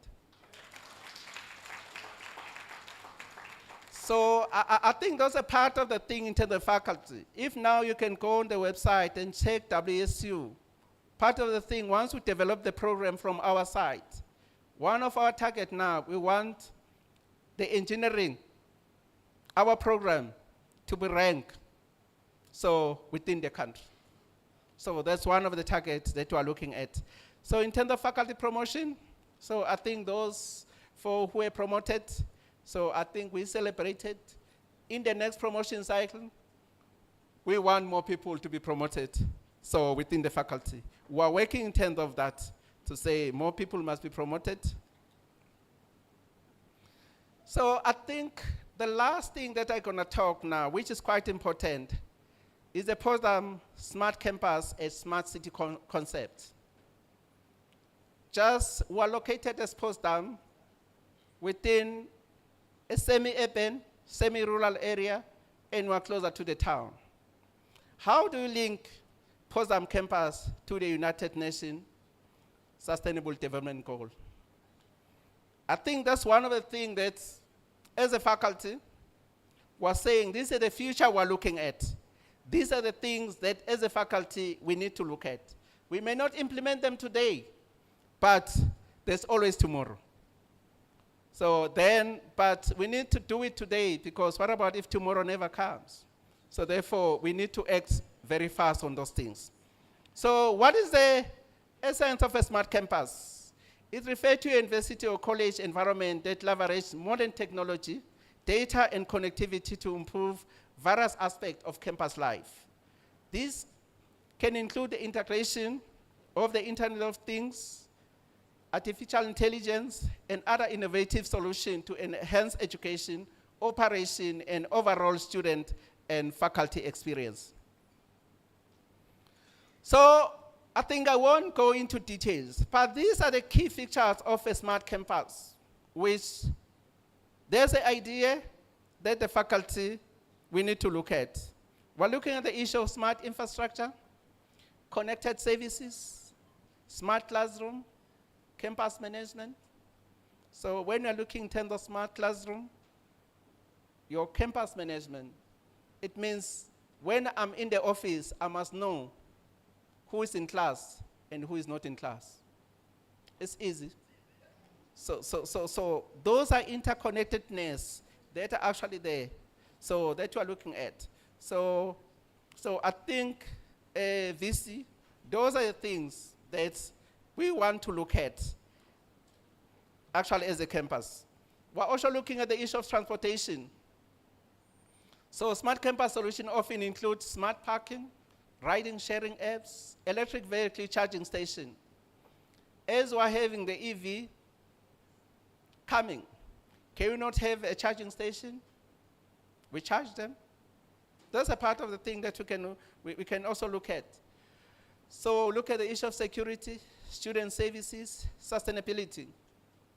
So what we're looking at here, we're looking at the overall smart campus that uses technology to enhance educational experience, streamline operation, more efficient and sustainable environment.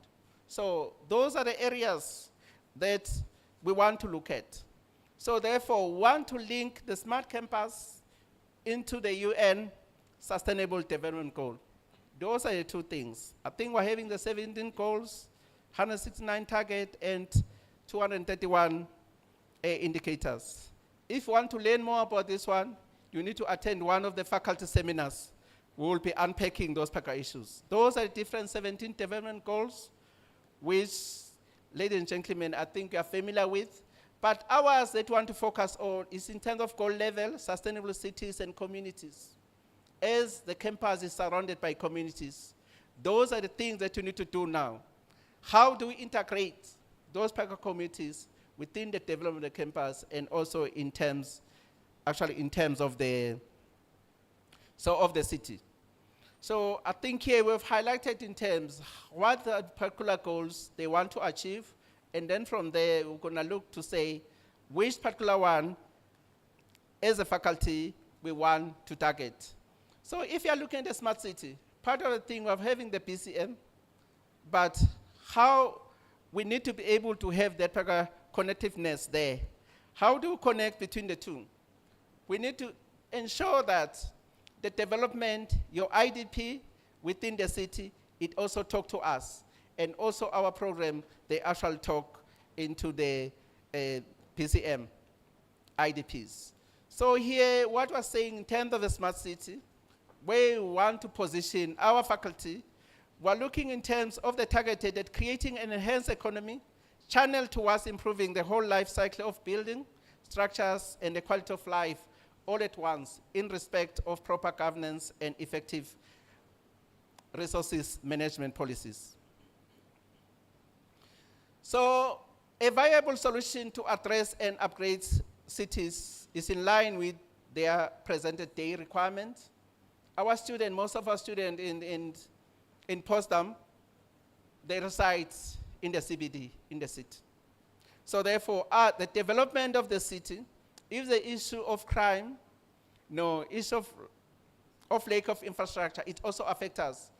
The issue of accommodation, those one, it also affects us actually as a campus, because we depend on the city on other things. If you look in terms of the issue of water, we depend on water from the municipality. So therefore, that's part of the thing that we need to be involved.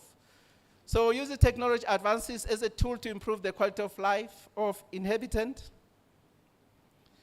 So a city isn't smart because it uses technology. A city is smart because it uses technology to make its citizens' lives better. How do we make sure in the smart campus, we ensure that the life of students, it becomes better? Okay. That's the essence that we actually need to look at. Here we've just said what the interface between the concept of linkages between the Postdam campus and the PCM. Those are the things that we need to sit down to unpack, to say what is the particular interface? How can we work together in terms of particular one? So here, if you are looking at smart cities, they've got a potential to improve the quality of life while ensuring the needs of present and future generation with respect to economic, social, and environmental challenges they are actually addressed. So I think here, just my slide. Those are the programs, current plans. Those are the future programs that we're looking at.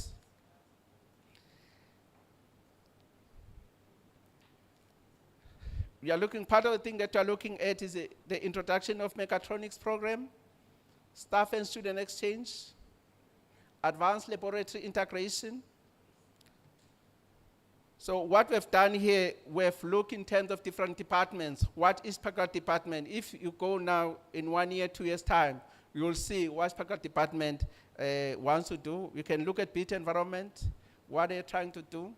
For example, in terms of effective, in terms of teaching and learning, we're looking in terms of assessor and moderator courses in terms of training. So your business support, so improve academic performance by 3%, double research output. Those are the areas in terms of future plans to say, as a faculty, through the different departments, those are the issues that we want to address. So where do we go from here? The signing of memorandum of understanding with key identified stakeholders in order to achieve the faculty goal. I think looking in terms of the different stakeholders, in the coming months, we need to sign a lot of MOUs. Some of the goals that we are putting in place is going to be achieved through that. We need to accelerate the program development. I think the program development is one of the key issues, which SR is also coming to place to assist us. So staff qualification. So this one is a major priority. So we need to be able that staff qualification, we develop them. So then another thing, we need to create centers of excellence to deepen talent pool within the faculty. So the second one, I think the CEO is here of the Automotive Industry Development Center, Eastern Cape. So we'll be signing a partnership agreement in the coming weeks or coming days. I don't know. You'll talk to the VC about that, but something very soon. So it's coming around that particular area. So I think those are the things as a faculty we're looking at now. So we're looking as we're having some challenges in other areas, but we're saying there are other areas where we've got a competitive advantage. So in conclusion, we're having a road ahead. So technologies are shaping the present and the future. Projects that will be smart and sustainable for the present and the future generation must adopt relevant and appropriate technologies. The Africanization and homegrown technologies to promote Construction 4.0 for inclusive built environments program in Africa is actually the future. So we need to improve staff qualification, improve the work culture, improve client experience, which HR services, advancement of gender equity, attraction and retention of talented staff. So we need to create a positive image through branding. So I think part of the SOFA and part of the public lectures, those are the things that, we are creating a positive image.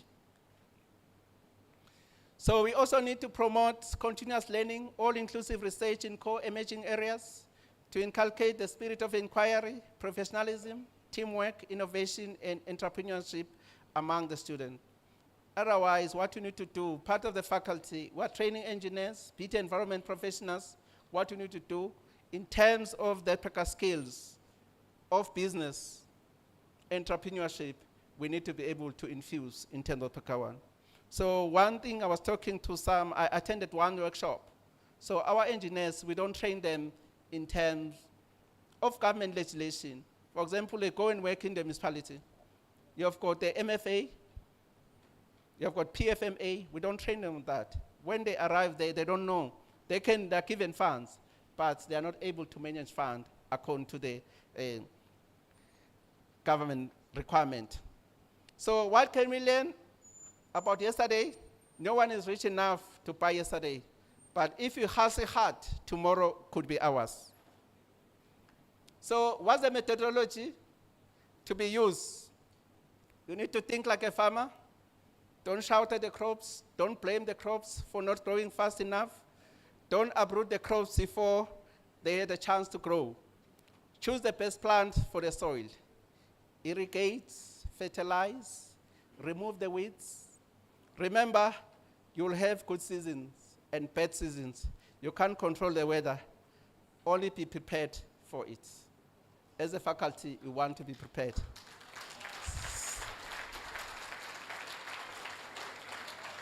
So if ever you come and join your faculty, just bring your own shoes. You mustn't come to take somebody's shoes. So therefore, because when we judge you, we're going to judge you on your shoes you are wearing, not on somebody's shoes. So don't fill somebody's shoes. So bring your own shoes. So otherwise, thanks so much, ladies and gentlemen. Thank you.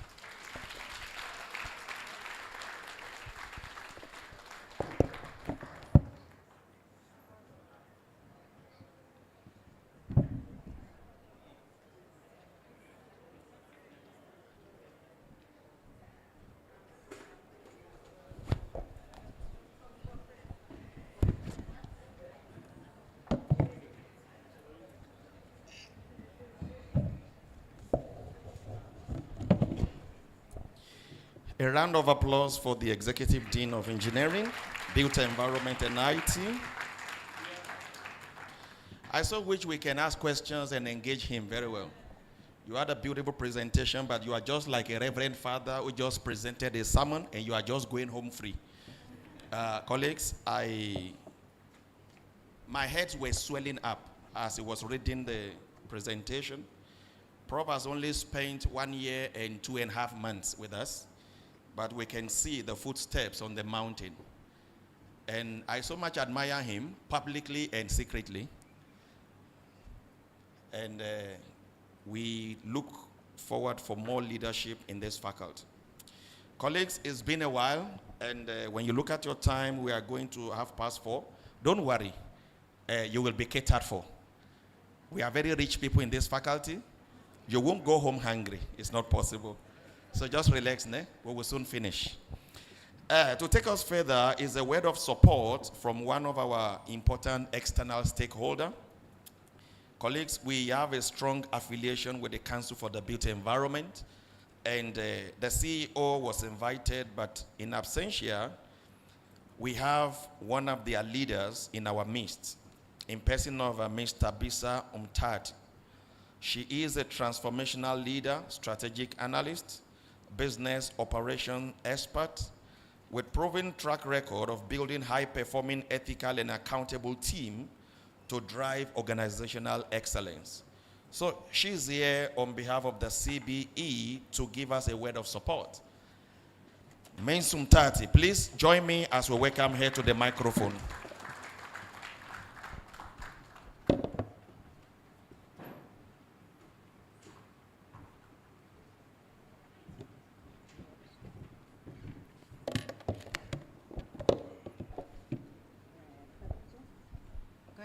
Good afternoon.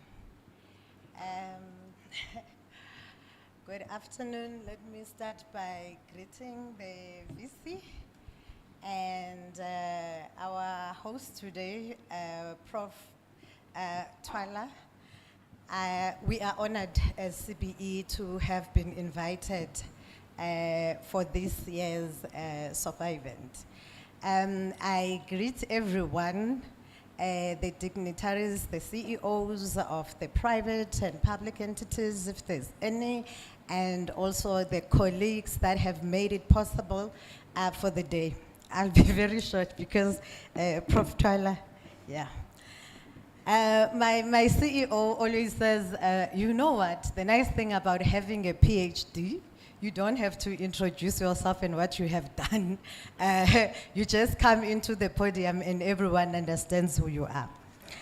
So I've seen here, I am soon to be moving towards the orange network. So I must make sure that I join ERA before I got to the orange, maybe in the next 2 or 3 years. I don't know when they're gonna phase out the masters there. Again, I am from CBE. I'm just gonna ask a very simple question. Do we all know what CBE does? Not you, Prof.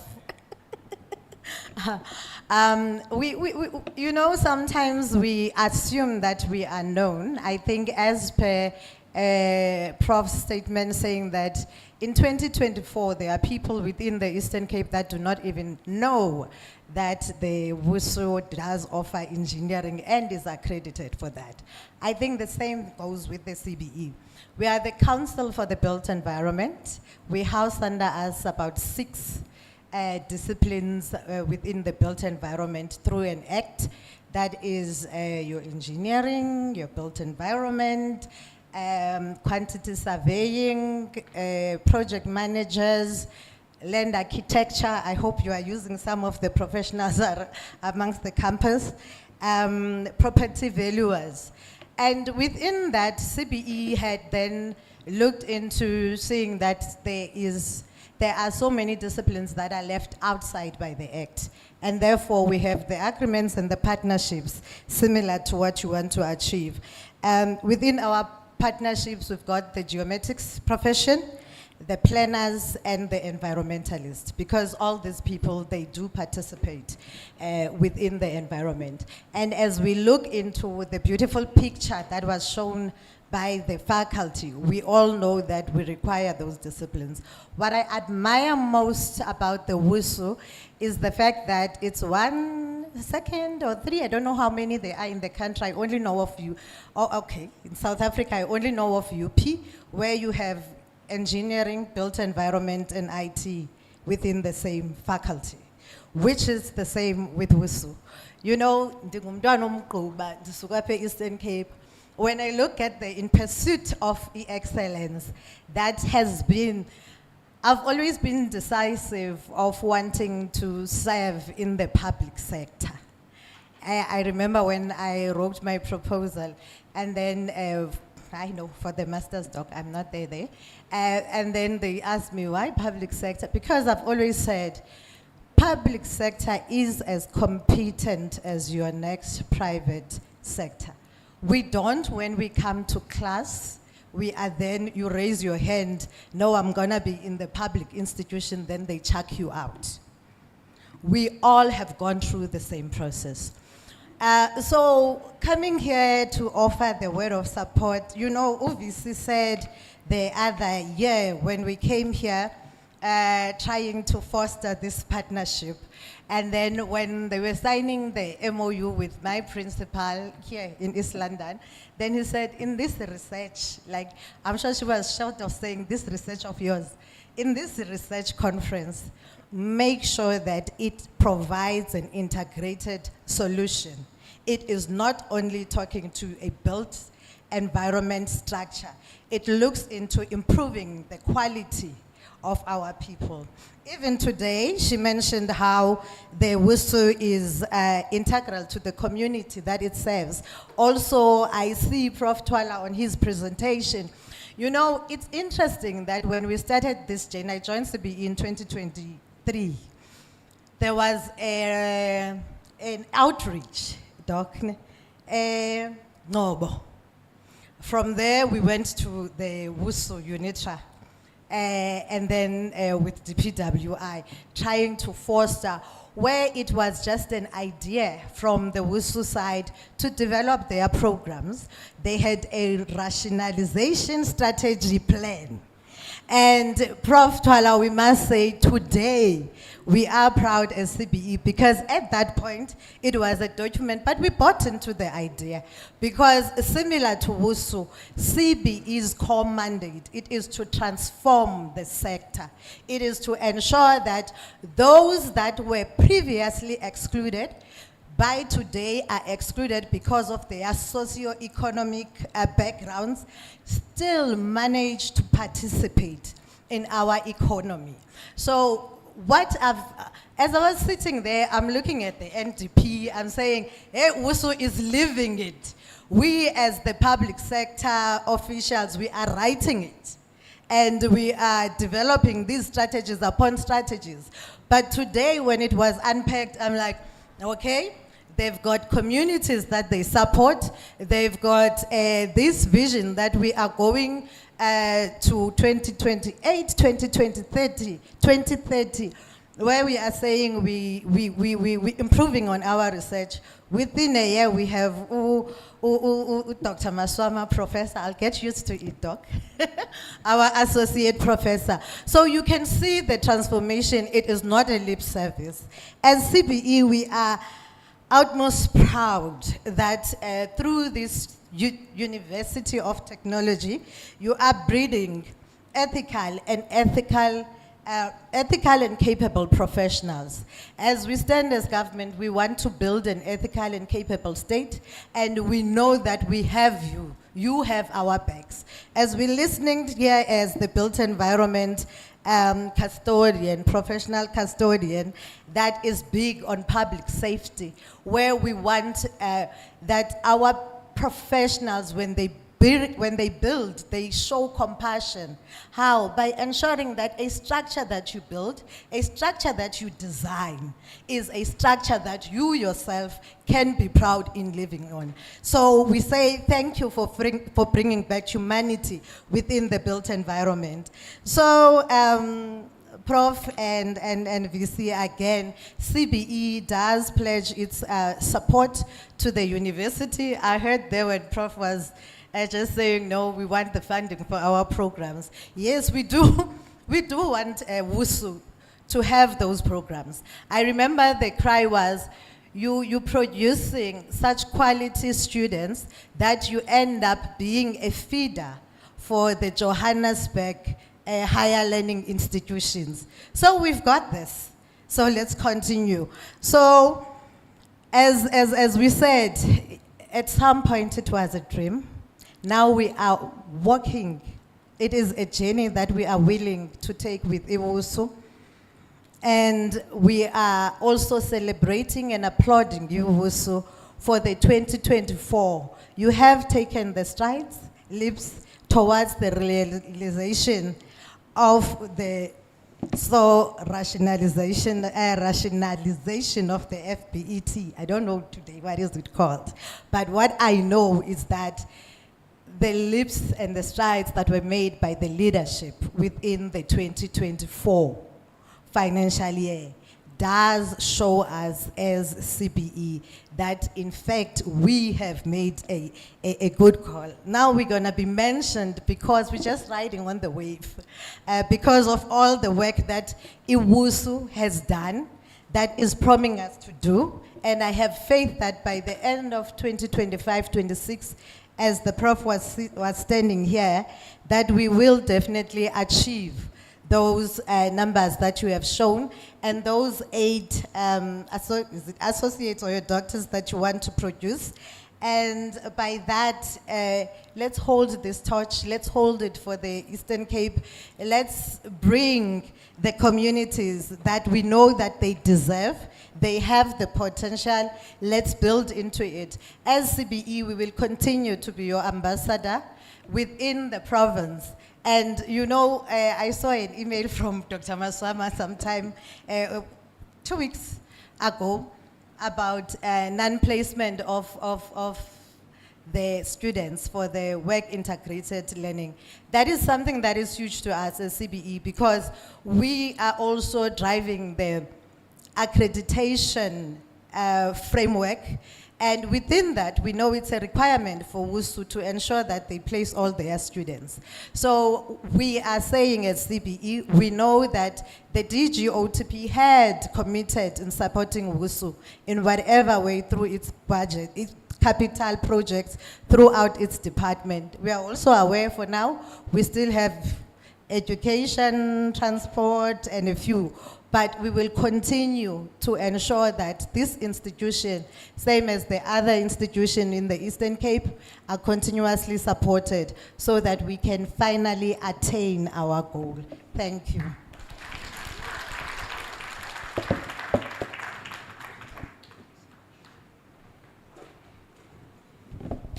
Thank you so much, Ms. Umtati, for those nice words of support. Colleagues, ladies and gentlemen, before we go to the last item on the program, I want to recognize one of our external stakeholder, the manager of Mesita project. That is Mr. Kwezi Ntobe. Where is he? Mr. Kwezi, you are welcome. Thank you so much for standing with us today.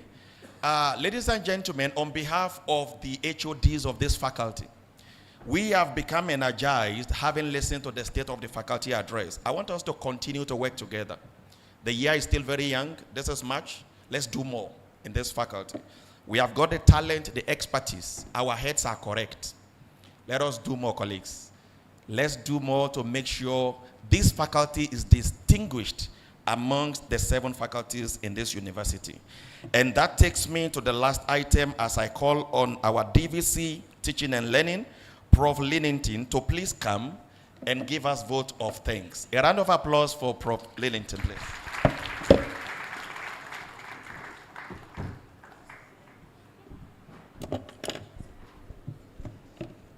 Thank you, Program Directors.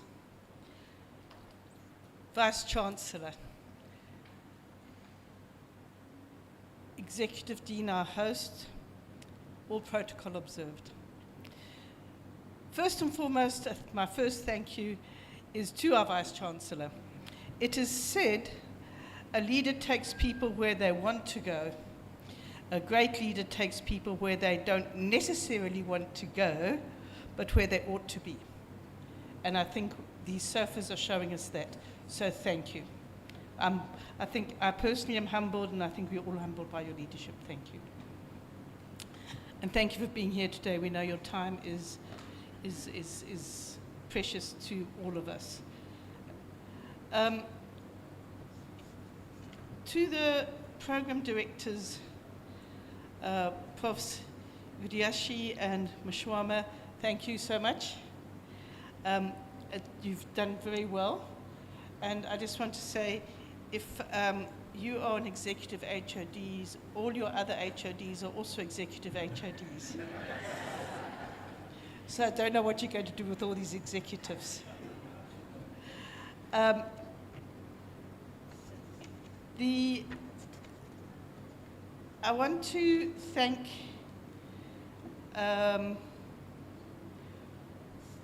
sorry, one page. It's only 10 pages long, this thank you. I want to thank the DVCs, the executive deans here, executive management here, the executive directors and directors here today from all across the university, as well as the SRC here today. But just, I'll stay with the directors and the support departments. I think today's State of the Nation, State of the Faculty Address shows us that what a collective effort can do, as it is everyone in the university that actually contributes to a faculty succeeding. And this is all our faculties, but specifically engineering today. So thank you for being here, and thank you for your part in what you've done in what we've seen presented today. To the HODs, the academics, and the students here and the SRC, thank you for your hard work. You're at the coalface. Often one forgets that the people who actually do the work are both the students and the academics and the HODs, and that the most important line manager is often the first line manager, which is an HOD. So thank you for everything you've done. I think it's obvious, and thank you for being here today. It was such a lovely presentation. One could have a conversation, but it's not my job to have a conversation. It's just to say thank you. So I will just be as brief as possible, but I found it really thrilling. By training, I'm a biochemist within agriculture. My brother's an engineer, so I'm related to your faculty, and your last slide shows how important farming is. So thank you. Reverend Fanini, thank you for your inspiration and reflection and your words of encouragement. Ms. Nsabo and your staff, thank you for doing the health and safety, which is so important, and showing us that we're in good hands should something happen. Luckily, nothing did. Prof. Nsombi, thank you for introducing the executive dean, and for Dr. Mtati for doing the word of support from CBE. I want to thank Amatoli Water a second time for the water they provided. But I especially want to thank all the external stakeholders who have taken the time to be here, even those that you're going to see later tonight. I think it's really important. University is not an ivory tower. It needs to be integrated, not only with its industry partners, but as you said, with the community. So I'm really looking forward to next year's SOFA. To the ushers, to the cleaners, to the security staff, I think we forget again that everyone's involved in success of anything, including student success, and in this case, the SOFA. To CCM, the video and technology people, I just want to say there's a saying that a mechanic's car never works. So I think this being the faculty of engineering, built environment and IT, that's the cause of your IT problems. Someone was trying to be ahead of themselves and do something, but yeah. But thank you for your hard work. But for those using the computer, and again, to the sign language interpreters, thank you. It's really, it's really appreciated. But I do have a last thank you to Prof. Twala and your team. You definitely know what the challenges are. Thank you for a very clear presentation, introducing us to your faculty for those who don't know, for understanding the importance of youth. We work with youth, but often when we do community engagement, we don't work with youth. So I think that's fantastic. And the councillor who's here, thank you so much for being here and for what's happening there. You have a clear understanding of the challenges. I think I don't want to, there's a lot we could chat about. But it's also interesting that you understand the multi-interdisciplinary and transdisciplinary nature of engineering. Engineering happens in life, and life doesn't happen in a little place called civil engineering, and here are all the bridges, and here's all the traffic. So thank you for that. And I also wanted to end with also a little quote that, which I think applies to what you were presenting today.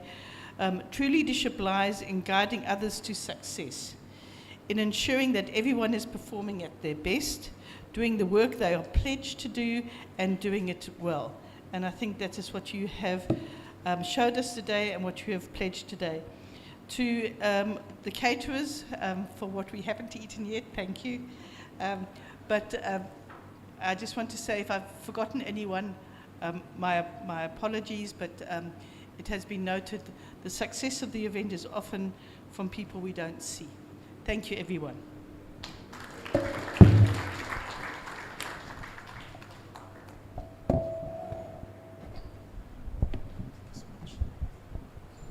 A round of applause for the DVC Teaching and Learning.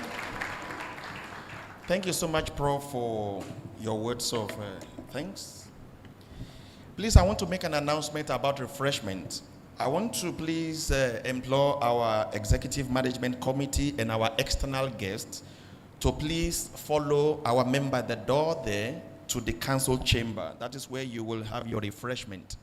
Then every staff member in the faculty, academic, support, and our students, let's please go to the functions room. That is just in front of this building, and we will be served with nice refreshment, with an engineering kind of refreshment, so that you have energy to engineer yourself back to your homes. So on behalf of Prof. Twala, the father of this faculty, I think I can talk for you, Prof. Yes, please do have a lovely evening. Good night. Thank you so much.